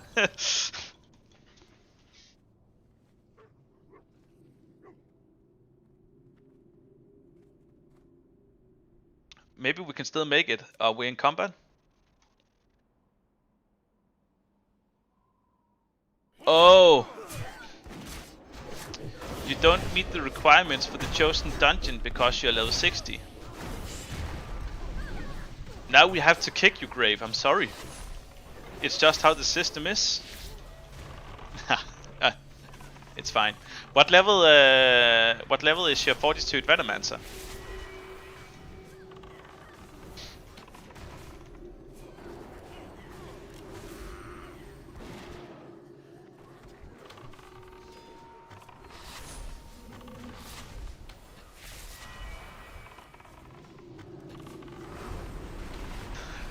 I mean, if you don't mind, we can just take that in, and you can. I mean, I don't know how long ago it is that you played it. It's only like what is it? 2 or 3, 4 buttons at max, so it's not like it's really a hard class to play if you haven't really played it for an extensive amount of time. You don't even have to look at your keyboard, you just press some random abilities and it seems to be working.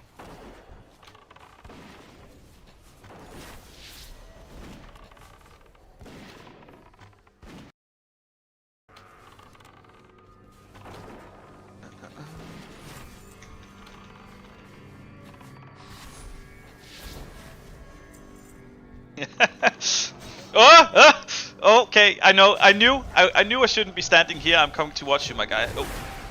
And boom! Look at that stun. Is that not the coolest thing ever? I just know there were 13 other viewers watching this right now, Grave, and they were like, bro, why are you standing there? You're gonna die in a second when all the mobs spawn. Also, let's not have this guy die. I can't just do this.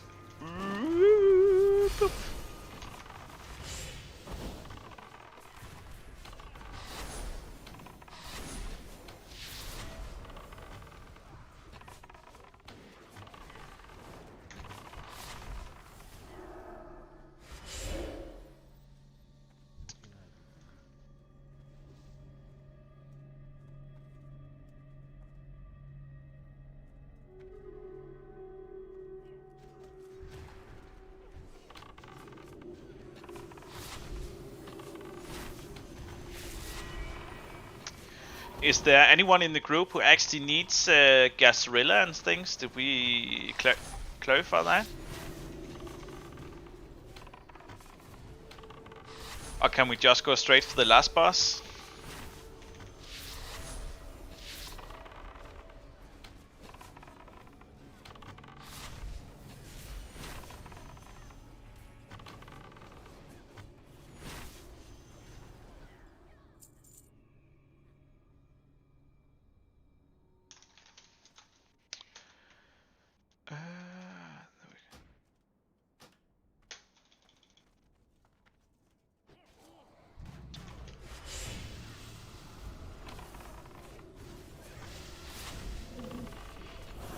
Also, I'm the stupidest person ever. Every time I've noticed this, okay? I've noticed for a long time that I'm stupid, but I use stellar convergence every time that I have no mana whatsoever, so it doesn't really matter. And for those people who don't know, stellar convergence give people the buff eclipsing arrows, and eclipsing arrows makes it so that I heal every time that I cast Huntress Shot. But Huntress Shot costs mana, and so in order to regain mana, I cast Moon Arrow, and I'm wasting Stellar Convergence if I'm only casting Moon Arrow, obviously. So that is really stupid on my part. And look, this is just the craziest thing with the Reaper. It's just like you know, if this, I would just go straight to the last boss. It's just such a cool class, man.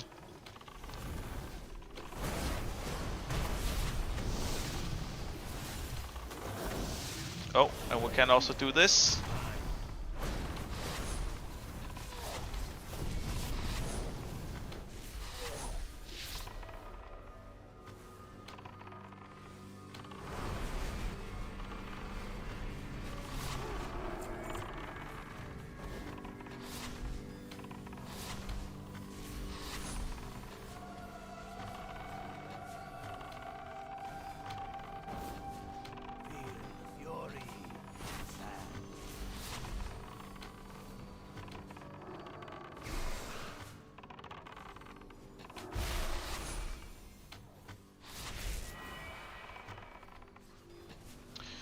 And yet again, I forgot that I have an ability called this.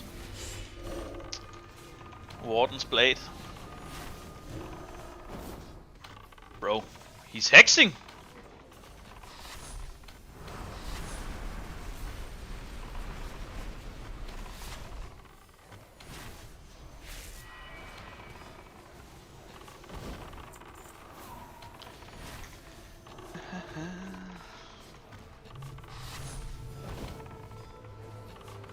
This is perhaps the slowest boss kill inside the Sulfurak. on this server ever recorded. It's a good thing we're not using using logs right now.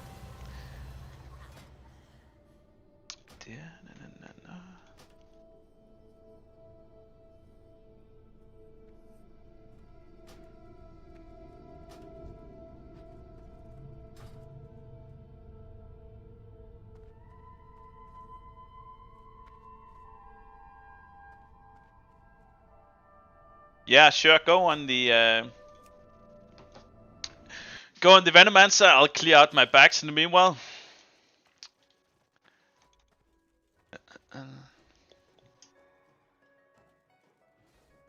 Wait, I get blessed by the stars now.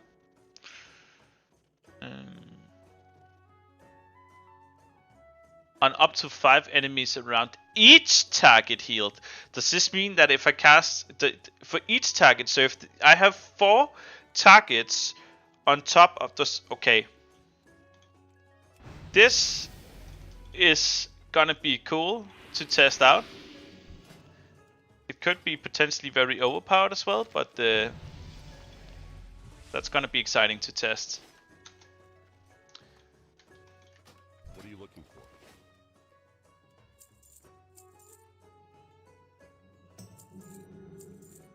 Go with honor, friend. Light be with you. For the Alliance.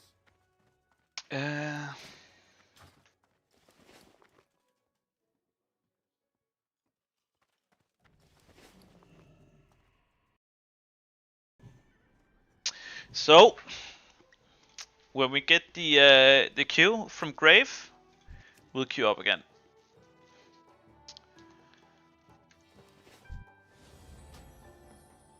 Wait, I was like, how can you be undead? But obviously, I remember this. It was during the huge healer changes video. I was going through the different changes from some of the healers that they had, and I remember that Venomancers, they didn't used to have undead. It was changed then. So how long is that? 2-3 weeks ago. But I was looking and being like, you don't really look like a beetle.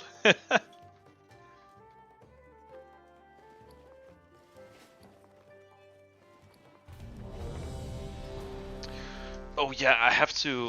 Where is it?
Don't you have an ability as the Fortitude where you do you have it's not a bigger self heal, but it's just the percentage healing that you do over time, is it not?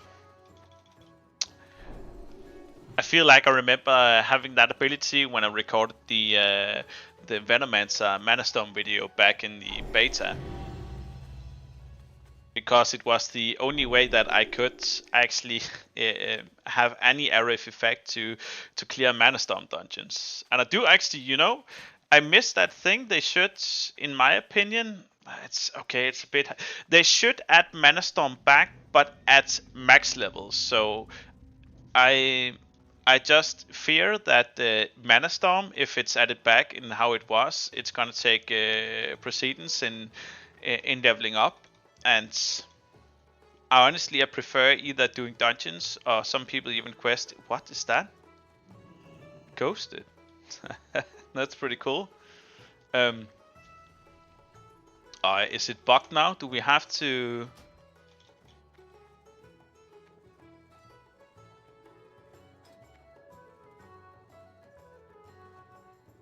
Ugh.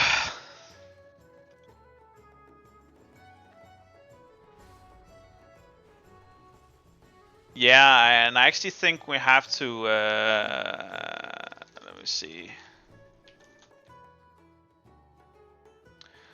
I'll just put it over here to scene 2. And we relock.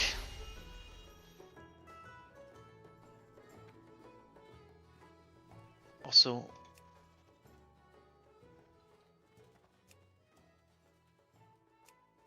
it doesn't show that for the party leader. That's really stupid.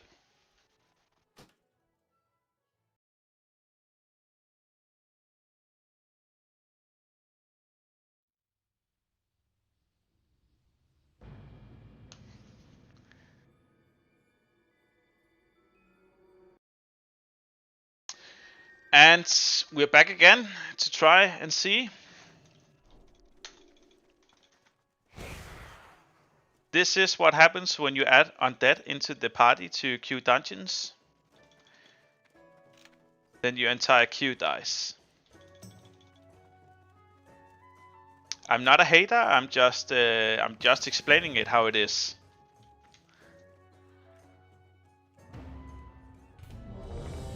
And let's see. Also, any shenanigans going up in here? What are you doing there, my friend? I saw you.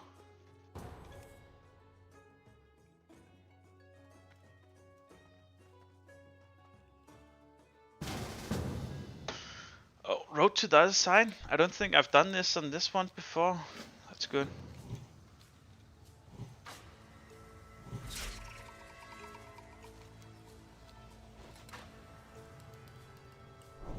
Oh, do you still need... Oh, sorry. That was such a douche move. Be like, yeah, I got my quest. I don't care now. Yeah, we're ready. Hopefully we're ready. Let's see.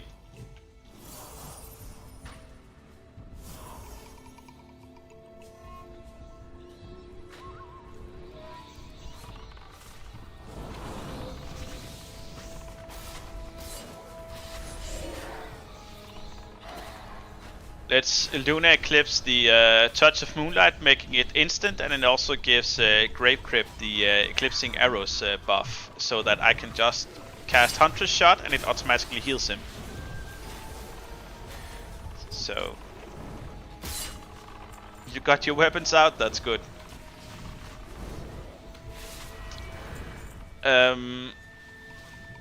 Now, you don't necessarily have to do this, okay? This depends on your tanking ability, because my healing ability is definitely not on par in this class. But I have been in groups before where they just decide to YOLO and pull the entire room. And especially on the Invention Tinker that has a million CC and everything, it's very easy to survive this room. But I don't know if I'm confident in my Starcaller skills. Actually, I am, because I would just stun it now.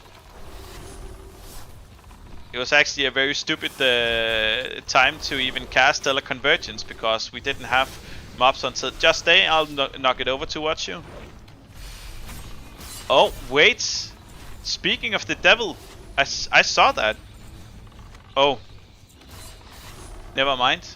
So that thing on the ground, it looks almost like the area of effect stun that the Invention Tinker actually places. So that's why I was like, wait, do we have that on the team? But that was just the Sun Cleric.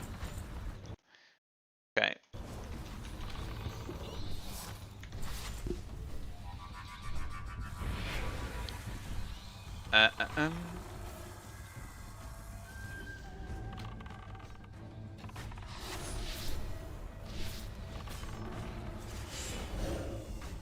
Also, I didn't check... You know what, I'll probably check it after we finish this dungeon. I didn't check what the passive ability for Moon Priest is at level 40. I just realized now that we are about to ding there. Which also leaves me a question a bit. Cause... Oh, lag spike.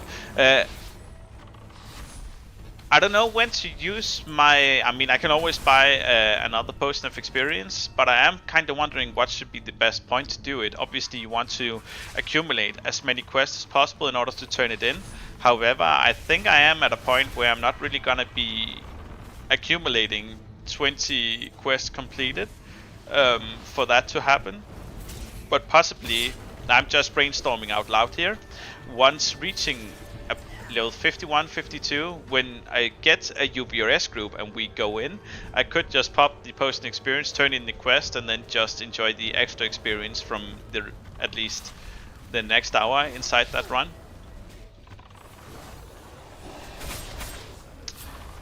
You know, with limited time, you really have to min-max the amount of experience that you get during the time that you're playing.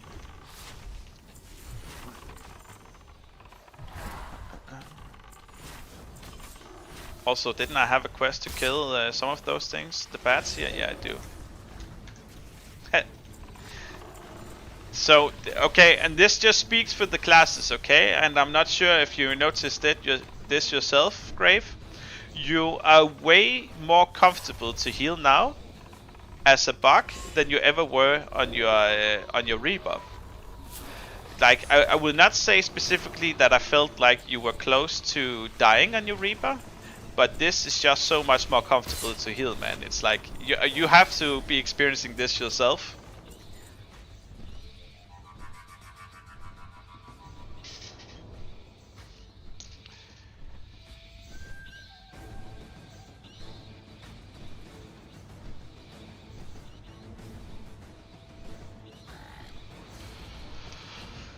Okay. Nope.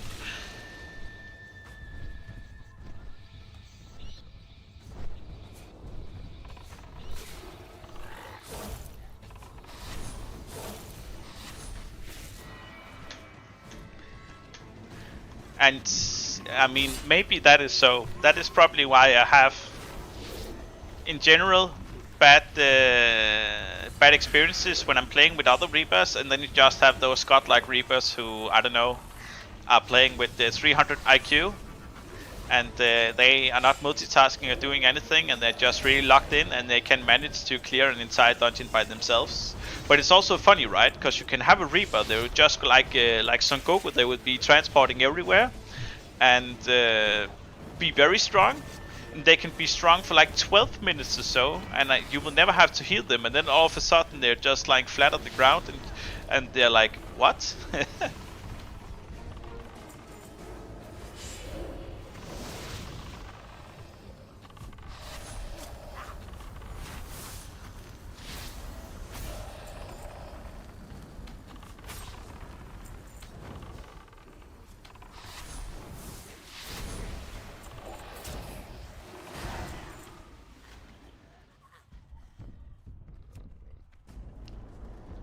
Oh.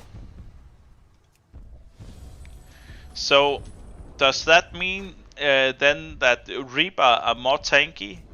They are easier to keep alive the more mobs they have? Is that how it is? Oh, and also, yeah, I kinda... Okay, let me make sure that...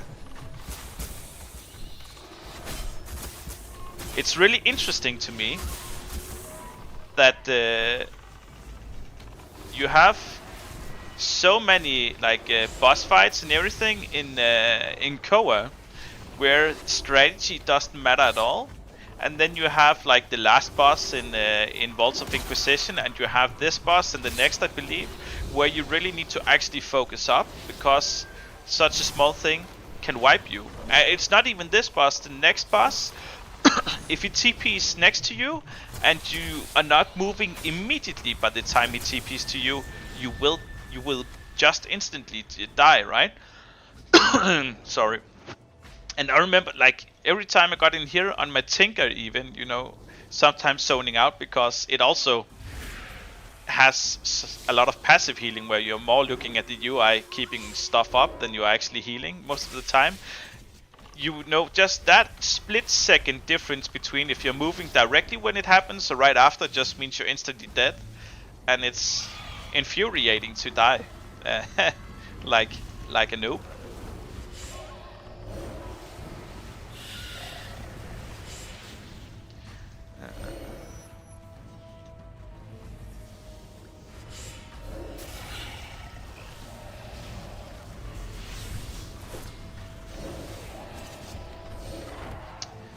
Also, which one is it? Oh, is it the Undead Chronomancer that the Chronomancer that gives replenishment? I believe it is. They give replenishment at a very early level. Wait, Grave, do you give? You don't give replenishment yet, do you? Maybe you do. I actually believe the Vizier Venomancer does it at level 30, but it might be just class-wide that you all provide at the same level. Oh, right. Oh yeah, Warden's Blade. Let's use it.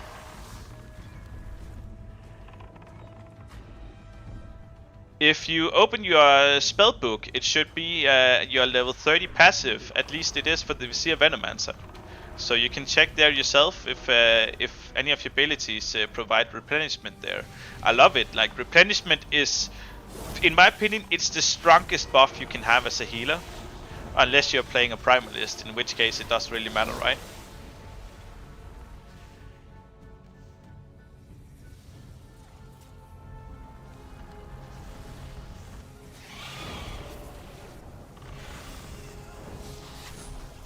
Oh, I used that too early, but we'll just do this instead. And here.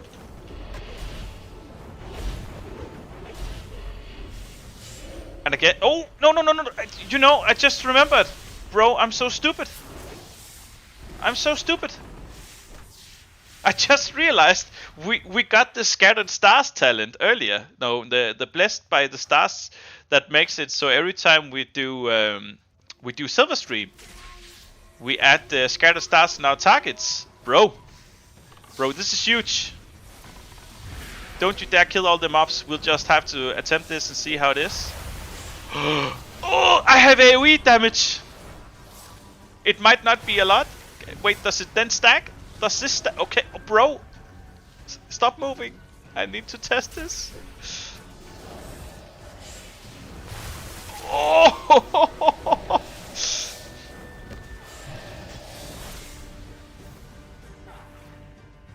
It wasn't enough mobs to test it out, unfortunately. But oh yeah, and this is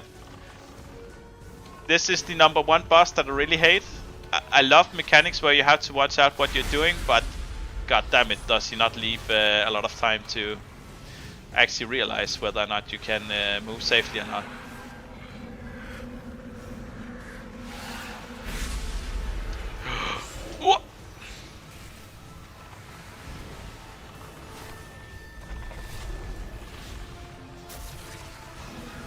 Yeah, this thing here, you see?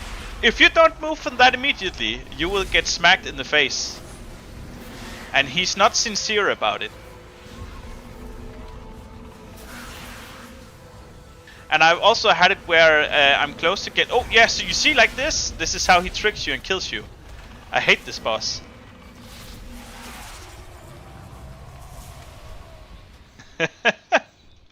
Well played.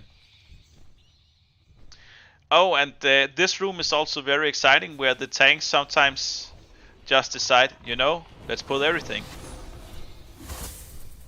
And that thing that we just saw there, you will see now. You will see what I mean in just a sec.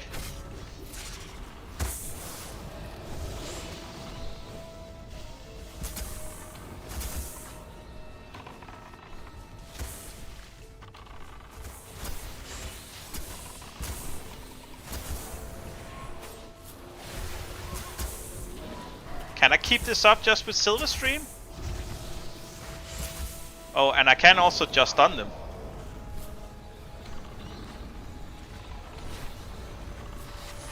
I will say, Grave, would a child dying there, that's on you. But I'm not mad. I'm happy that you did that, so I could test out my theory and see if it was actually working, the Silverstream thing.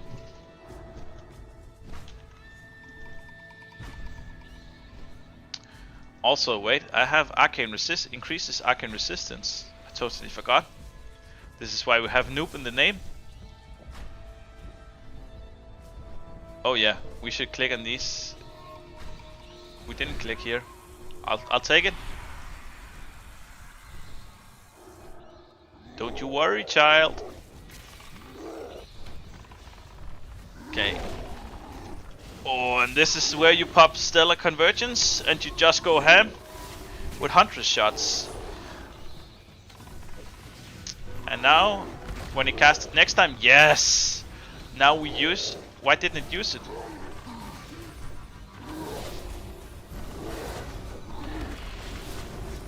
Easy fight. Easy, easy, easy.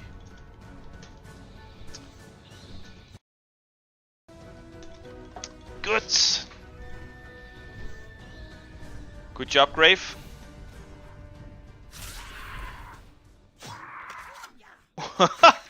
Wait, this is the first time I actually see you with your weapons out, as you mentioned.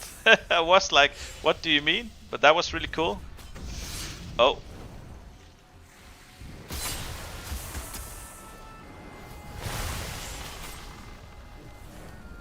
I'm doing AoE while I'm healing.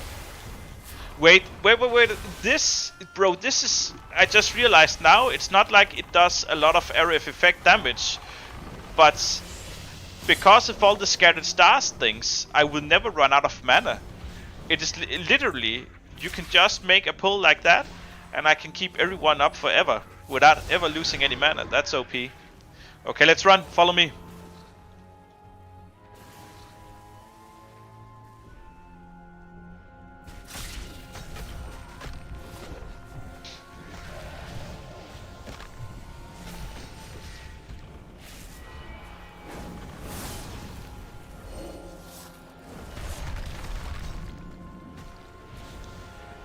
This is in... Wait, oh good.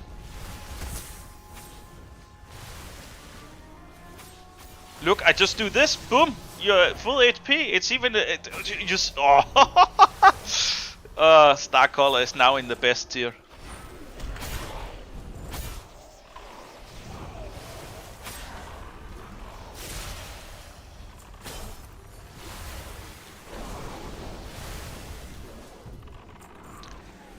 By the way, you can feel free to use Lunar Phase and Moon Arrow. That's how I feel, at least at level 50. Geo, do you mean Hunter's Shot? To spend it on that instead, so quickly get stacks to then heal?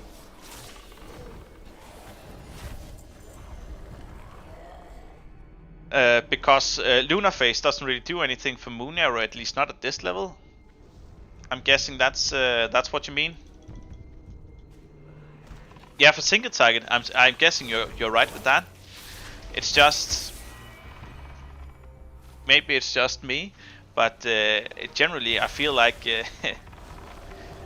I like having it around just so that I'm able to do some quick healing if it's needed, right? But I guess you're right that it's probably better to actually use it up. I mean, you have 8 stacks, so you always have 1 in reserve if you don't just spam it all immediately.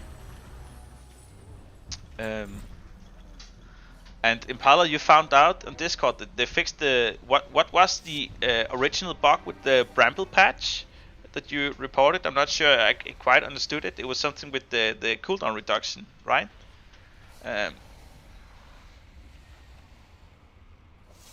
Since Earthquake is not affected by GCD... Wait, so you can cast Earthquake? That's on its own internal GCD or what? So you can just spam both? I know it's fine that your primal is bullshit. I like it. It's it also adds in a different viewpoint on the exact class that I put on fun. Oh yeah, we should click. Sorry, I can't multitask.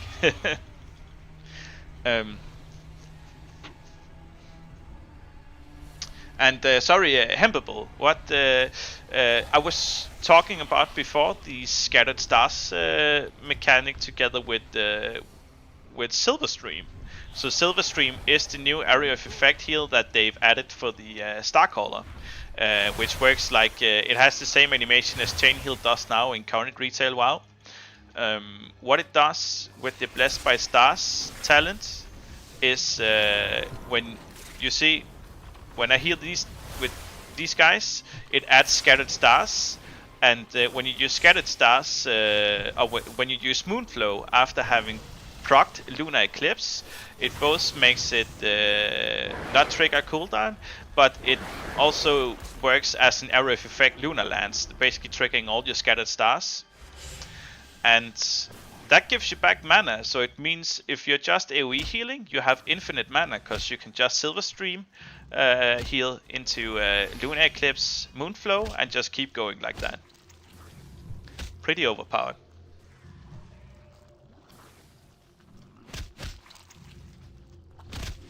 But yeah, Chio, you're right. For single target, it's even I should probably be spending Lunar Eclipse more on the Hunter's Shot to acquire more Scattered Stars.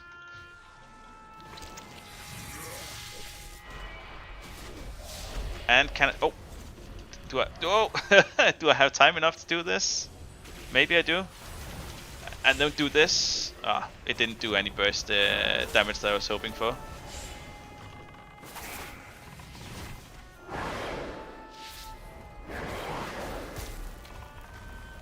Okay, that was a fast kill.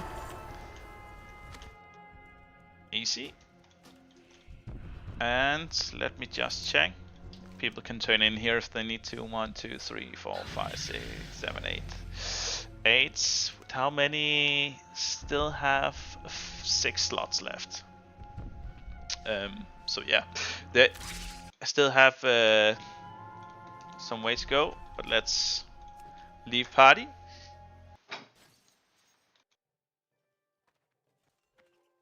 And let me just clear my bags fast here.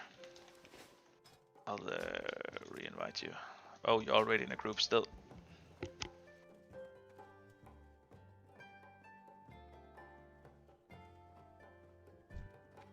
Greetings.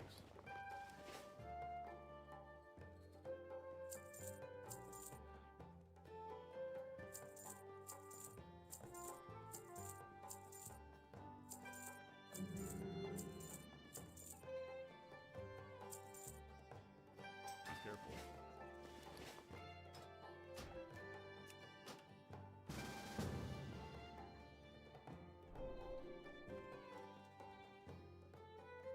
Okay, and I didn't even check. I reached level 40. Your critical strikes now generate a stack of Lunar Face.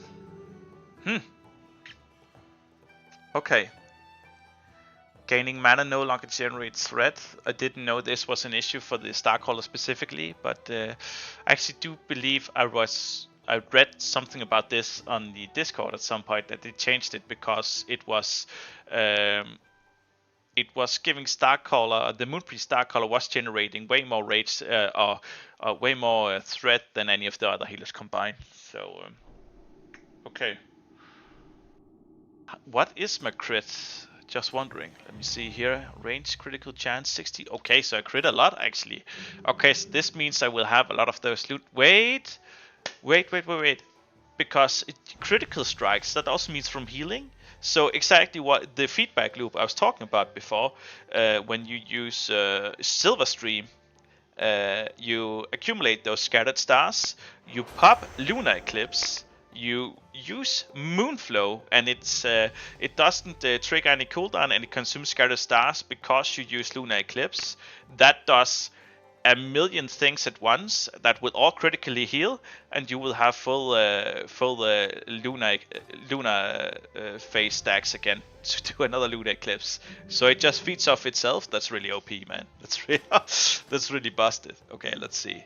Increases movement speed at night. Okay, any viewers of you, do you know night and day inside dungeons? Does that also have like its own cycle in there, or how does that work? Anyways, let me just see. Drink from Enchanted Moonwell, instantly removing all usable while stunned and everything. Reverse magic. I think we want to go with Vial of the Moon thingy here. Okay. Let's queue up again.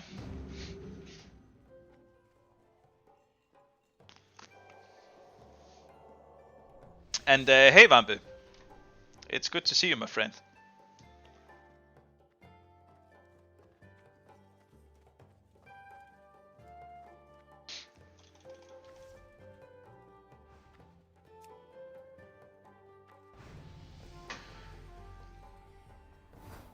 Yeah, actually, I think Vampi, you wanted to join me. We can wait 2 minutes. Actually, so in about 30 minutes or so from now, I will end the stream, so the rest of the household here, my family, can also get some sleep. But we can invite before you accept. We can invite Vampi in. I remember you wanted to join on Vampina. Am I correct? And so if I do this, oh, you don't exist right now, but you are free to tag along, bro. You just whisper me, noob caller, and depending on how long the dungeon takes, I'll be doing one more or two more. There we go. And you can just decide between yourselves who wants to tank and who doesn't.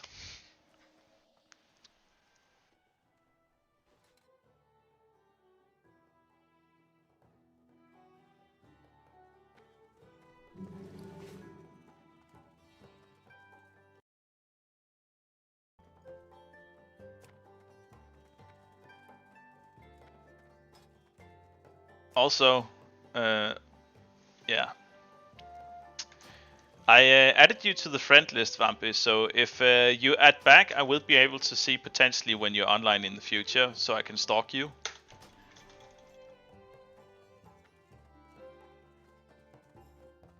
Alright, let's queue up how it is now, and you just decide which ones you take. You don't have to... Wait, oh! Leave queue, sorry, it's... I effed it up. It's because Grave is joining on his Necro, I believe it is. I thought he just wanted to freeload as a DPS on his Venomancer and go into Spider form, but it's fine if he wants to join on another one.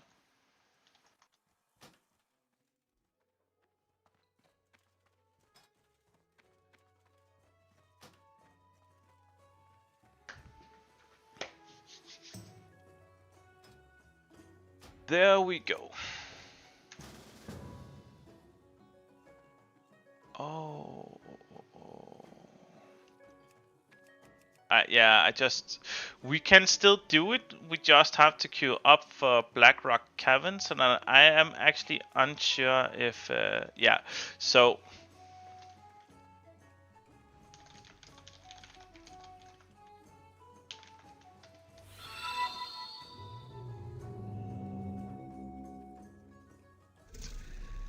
hello, Freddy, and welcome to the channel. You can.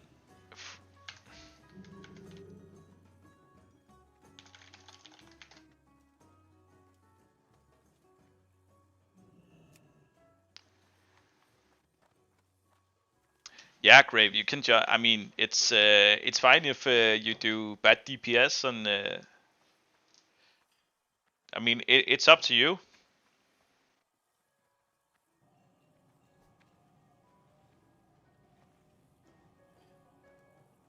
Okay, well, I'll take one with Vampi here then, and you know, thank you at least for joining the Dungeons, Grave. It was nice.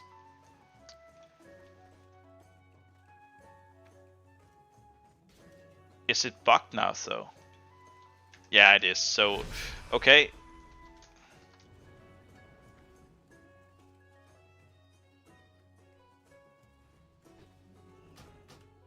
So I'll re-invite Vampi in just a sec, and I'll go on scene 2. And just relocking here because I left the dungeon queue as it popped up. It means it's bugged out, and so we have to go around actually coming in a bit.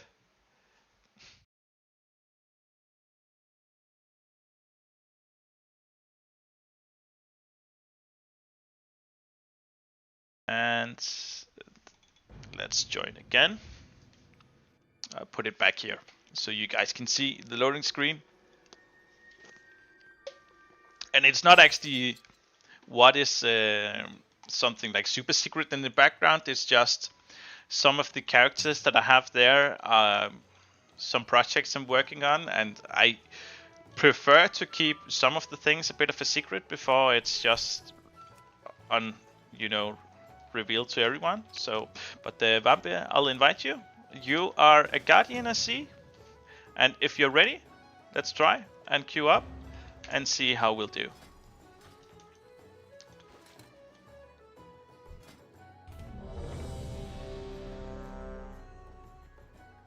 Oh, that's nice. Where do I put this? We have combat rest now. Hunter Saber. I'll accept. Sorry. Wait, where did it go? Up there. Mount a Hunter Saber for 30 seconds. Increase your movement speed by 30%. No, 50%. Sorry. And casting does not dismount you, and you may cast offensive spells while moving.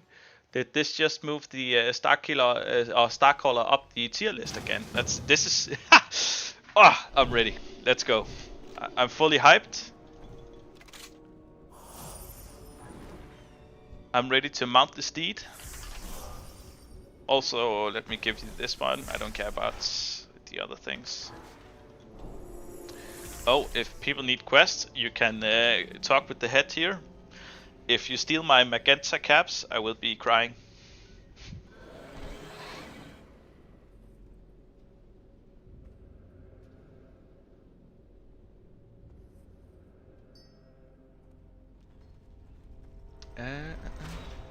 Okay, it's ready. Look at this! Brother. Are you seeing this?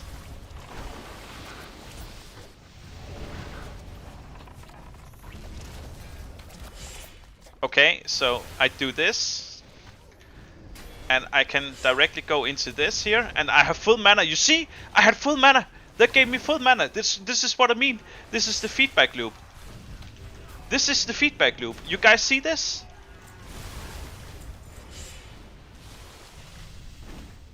Damn it, I can even use this to make it instant. Oh, let me loot this cap here.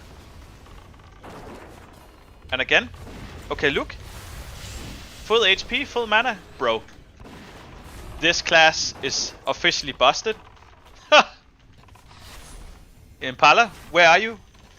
This is what I mean when you have a class that has damage dealing and also interactive healing. That's a feedback loop, you know?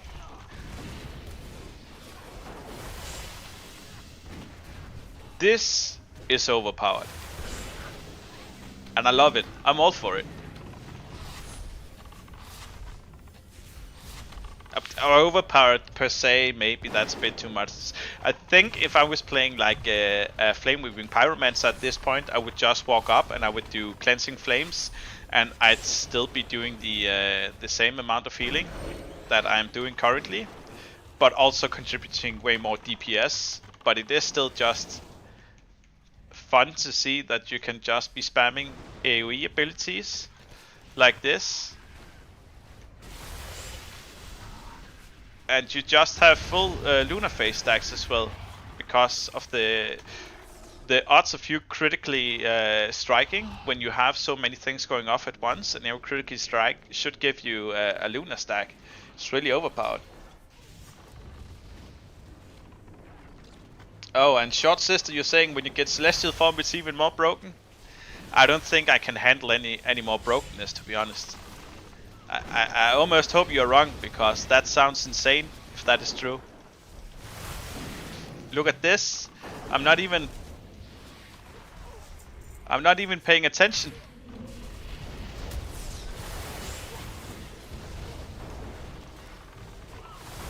I do this twice. Lunar Phase into that, and I do it again. One. There's not a lot of mobs now, but I mean you get the general idea. And this is just a feedback loop. 2 Silver Streams, Luna Eclipse it, and then into an instant Moonflow. Bro. Easy, simple.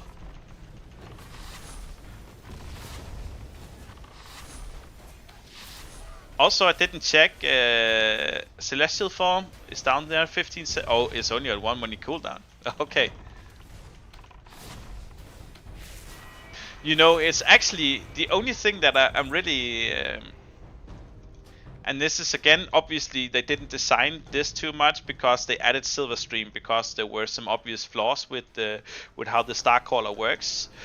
But I am saddened a bit. I mean, it's. I can't. Okay, what I'm trying to say is with Silverstream, like this is really OP, and it's fun to use. But right now I am, I'm a damage dealer, healer, but I'm not actively damage dealing in order to heal people right now, and I feel like you haven't seen me use Stellar Convergence at any point during this run so far, and it just feels a bit like the healing styles are a bit at odds with each other. I think that's where I'm going at, and it's a bad thing for me at least that I haven't really found a reason to use Stellar Convergence, because that is really what the class should be about, if you ask me. That you do healing by shooting your arrows into the face of the enemy. Also, look at this. Boom. Easy.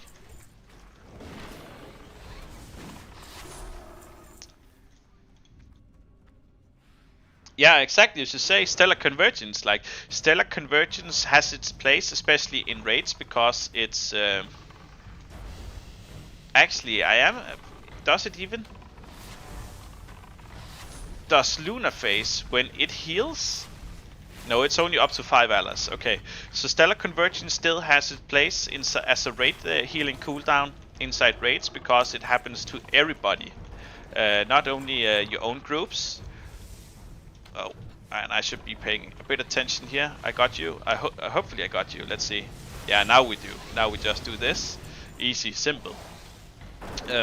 But it has its place inside raids, but there's not really any reason to do it otherwise inside dungeons, at least. And that's a sad thing, because it's actually one of my more favorite healing cooldowns in the game. Oh, and I goofed. That was easy. Okay, Vampe, just leave the group and I'll re-invite you, and we can take one last. And yeah, Impala, you're right. It's not broken. It's overfixed. But it's just, it's an overfixed thing that they add, and it's actually adding a really fun, I think, gaming mechanic to the game. But yeah, it kind of breaks the general gameplay of the class, at least, or the general, like, I'm guessing the developers intended another gameplay experience when you play the Starcaller. Who is this Bimboso? He keeps inviting me to that guild.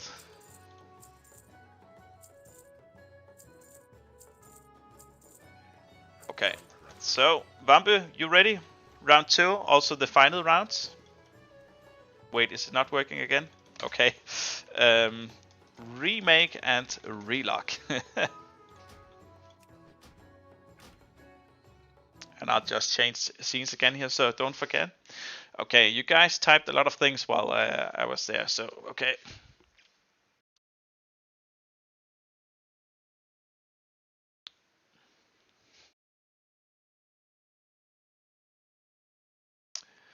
And yeah, Grave, you're correct in that assessment, because depending on difficulty, you will be using some I can say, spells over the others. You also, let's just say, if it was really noob friendly, just in dungeons, for example. Actually, I'll go back to scene 1 here. If it was really noob friendly, you would have the issues with no classes would ever really need to use any crowd control inside dungeons. If you could just pull 500 mobs and never take any damage, right, there would be an obvious issue, and you would have a lot of abilities that wouldn't have any use. So you're correct in that you need some kind of difficulty, at least, to push the use of some abilities. But Oh, we have a dead guy. And it's the same. Actually, this time though, it's Arcadas, so it is a bit different.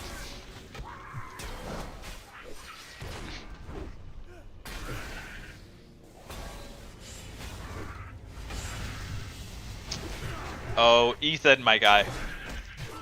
I hear you haven't. I can kind of guess you haven't watched the tier list I put out, so you're in for a treat at least. I think so. I have on my channel here. I posted it on this Monday. I put out the healer tier list 2.0, and it's not a tier list in the way that which healer is the strongest or so, but which I find is the most interesting and has the entire package or so. But at the top currently, from my experience in the beta, I feel like the both the Flame Weaving Pyromancer and the Heretic Cultist are the most complete ones. But I will say that both the Sun Cleric and the Starcaller I can see now has a lot of different things going for it than it did when I played them. So at level 60 it might change my opinion. Oh, also I have this now, right? Yeah, we're Gucci. We're Dolce. Okay, look at this. Boom. Easy.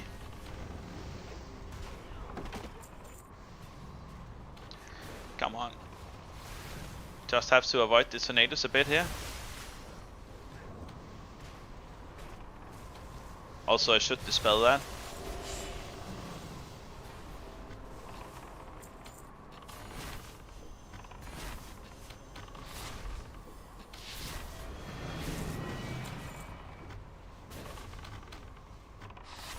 Oh, and I didn't see that, Ethan, but congrats on getting your Flame Weaver to 60. I might enjoy that class the most, and I feel like it has a lot of things really well going for it, but the tuning is, especially with the tank survivability and some of its crowd control when it comes to stunts and everything like that, does make it so it's not necessarily the best healer when it comes to things like Mythic Dungeons. It can still compete at smaller keys, but once you go beyond that, it's not the best experience. But if you just do either casual mythics or you like to do raids and raid content, they are just fine in that.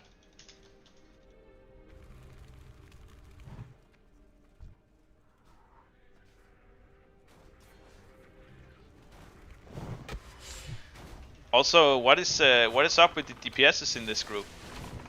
Am I the only one thinking this?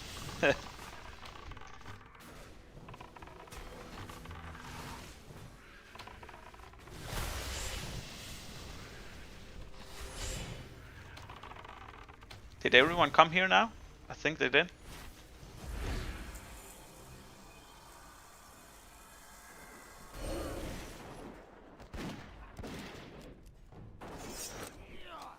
Also, not only are the other DPS slow in this group, but the fact that their range really grinds my gears, because that means it doesn't really stack up the scattered stars as much as I would want when I do this.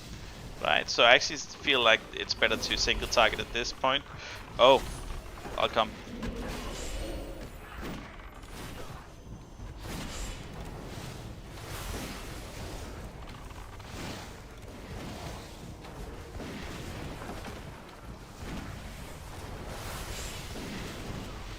Full mana bar again, I love this. Yeah, it's you know, one of the things that I also really I actually don't think I talked about that enough when talking about the general gameplay of the Flame Weaving Pyromancer. But even as a healer, they have the entire toolkit of having like great rotational abilities for DPSing. And now I'm not talking about whether or not they're strong, I'm talking about mechanically they are a fun healer to play. You do different things, you kind of accumulate your own kind of combo points or whatever in order to be successful, and just that general gameplay loop is just really exciting.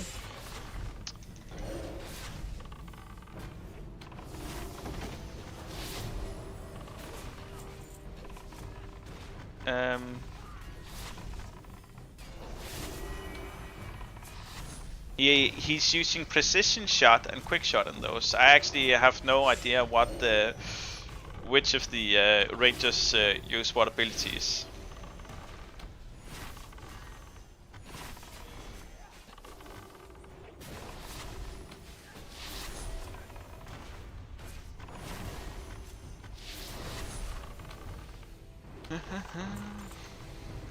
Good. Anything interesting?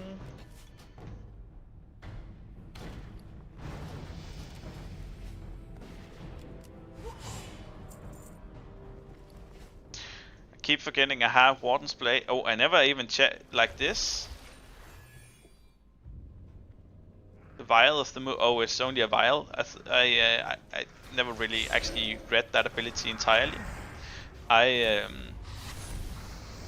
Let's just lost this.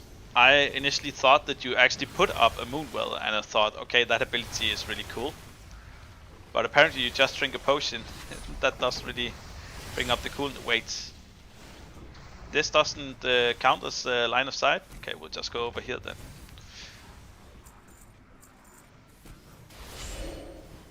Can't have me make a tanking etiquette video about tanking strategies and not being able to line of sight mobs. That would be really awful.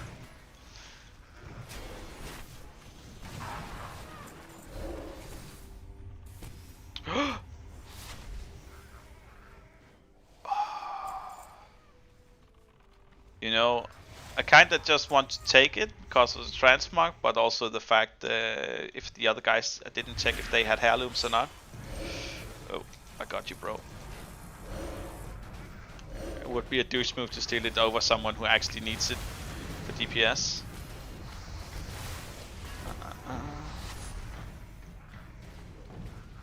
And then we do this, bada boom boom. Full mana again, I love this. You see, there's so many ticks.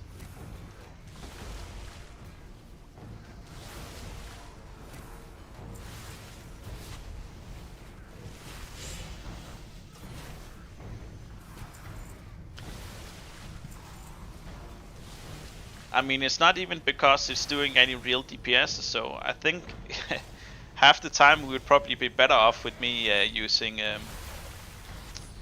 Huntress Shot for DPS. But the fact that I'm able to do that like this is, bro, insane. Also, we can knock this guy over to where are you? There you are. Just like this. And when you want to single target heal, boom, easy. Okay, so the ranger is archery, you're telling me. You know what, let's also do the... Can we stun the boss? Let's try. Let's do this.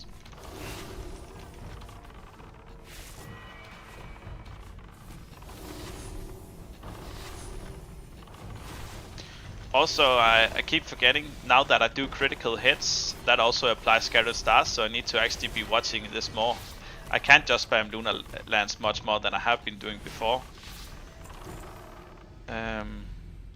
So I do better DPS single target.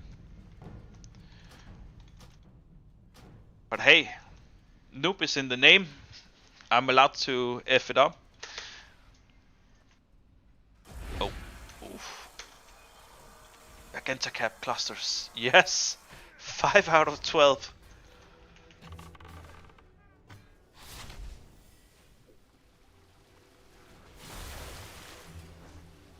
Oh, it doesn't. Oh, I'm stupid. It didn't even reach.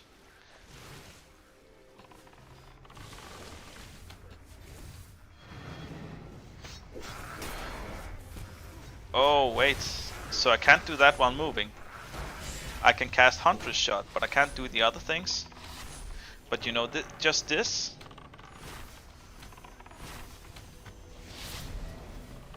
Cool. Cool ability. Prayer of Leon, get rid of that thing, and give you the Eclipsing.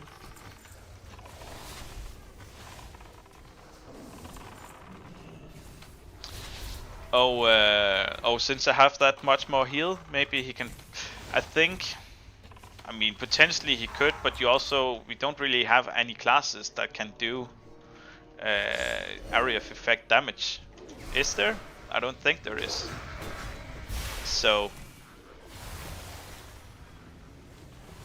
but yeah, you are correct in the fact that if I'm not gonna be running out of mana anytime soon, then there's really no issue, since I can just use Moonflow to heal him.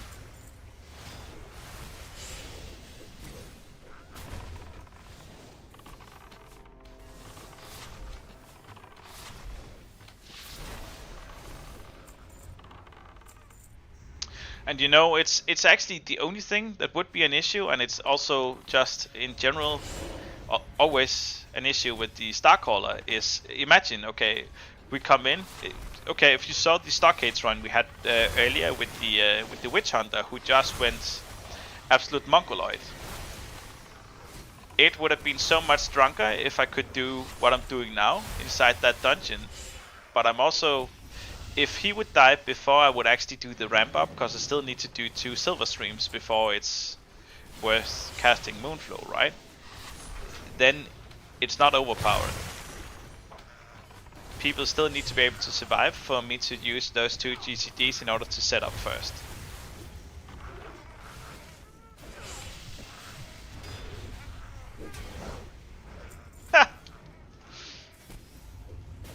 Okay, short sister, I love the fact that you mentioned Felsorn, right?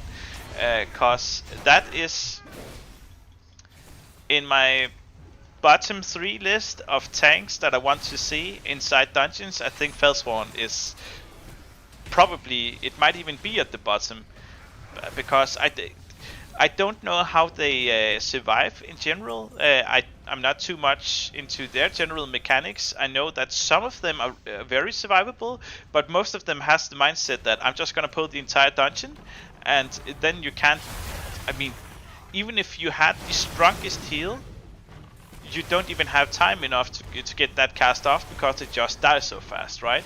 And I don't know what it's, if is it just the type of player who's attracted to the Felsworn? Like I don't know, the kind of edgelord class. It's interesting at least, but it's always them. You know, when I come in and it's a Felsworn player, I immediately have a feeling that okay, this is gonna be an overpull dungeon.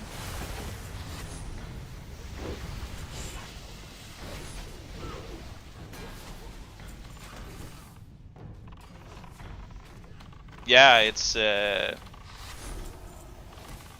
situational awareness of Felsworn players is interesting, to say the least. And I think 10 years from now, even when Ascension has closed down, there will be documentaries about how Felsworn players are able to both breathe and mechanically play the game at the same time. And maybe they actually don't have that ability, and that's why they keep dying. It's because every time they have to stop and breathe before they actually put their mind to the game again. And good evening, Amos. How are you doing? Unfortunately, if you're zoning in now, after this dungeon, I will be ending my stream for tonight. So I'm really sorry about that, but I hope you're doing well, my guy. If you were about to get, I don't know, a cup of coffee, cocoa, or a drink or whatever, and kick your feet up and enjoy the stream, I'm sorry, it's gonna be a short-lived chillax at least.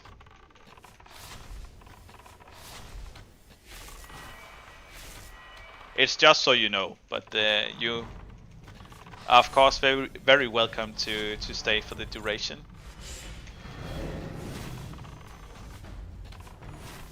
We have a fellow viewer in here, Vampy. He's the one tanking, going ham as the Guardian. And before Vampy, we had Grave, who also joined in on both his Reaper and his Fortitude Venomancer. And he's apparently busy making a dungeon route add-on for either us noobs and also I guess us tryhards come Mythic Plus. So we hope that he stays successful in that. And I do pray also that you get to release it before, if Ascension properly shuts down, because otherwise, I'm not gonna say it hasn't been a waste of time, because I'm assuming it is a great hobby of yours, and every lesson learned is a lesson taught, so it's not totally for naught. But I do hope you get to release it before the game closes down.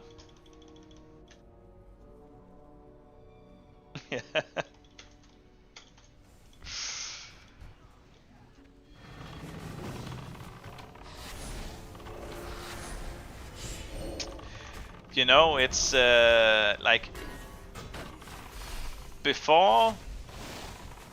Now I can't even remember all the hero classes that were added into World of Warcraft now, but I think, yeah, before the like Demon Hunter was released, the general noob class for most people were either Retribution Paladin or the Death Knight.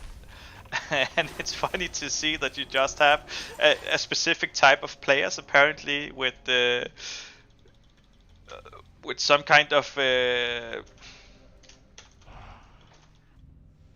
brain deficiency or whatever sometimes actually gravitate to a certain amount of classes. At least it is funny to see that you have some people who just play in very, let's say, interesting ways. And unfortunately, since it is a team game, it's not always a nice experience to play with those types of players, yeah.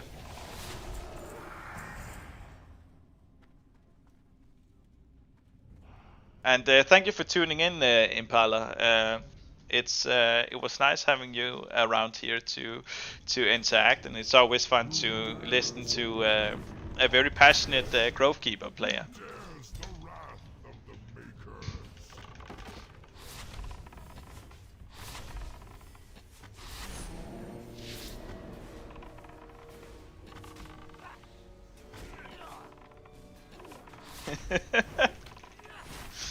Yeah, it's true, right? I mean, if you have nothing going on inside, that is a very freeing experience. Because you're not thinking, you're just acting.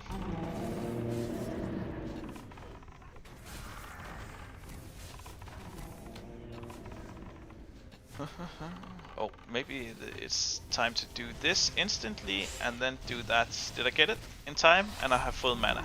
Yes, love this.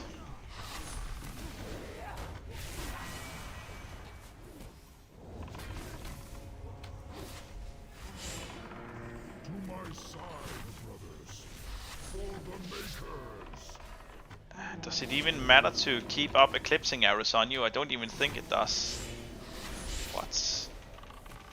Just the healing from Lunar Phase is really OP, man. I like all the crits that it does. Okay. Okay, I'll try just to do the passive. Like, I'm not even keeping eclipsing arrows up on you. Just seeing if it's actually okay. Okay, that's just busted. Oh.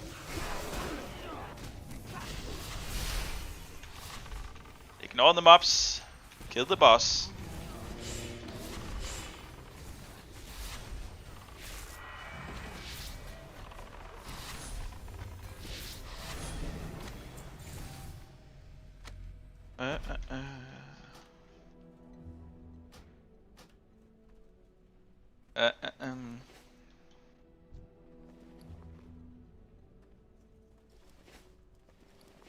That was easy.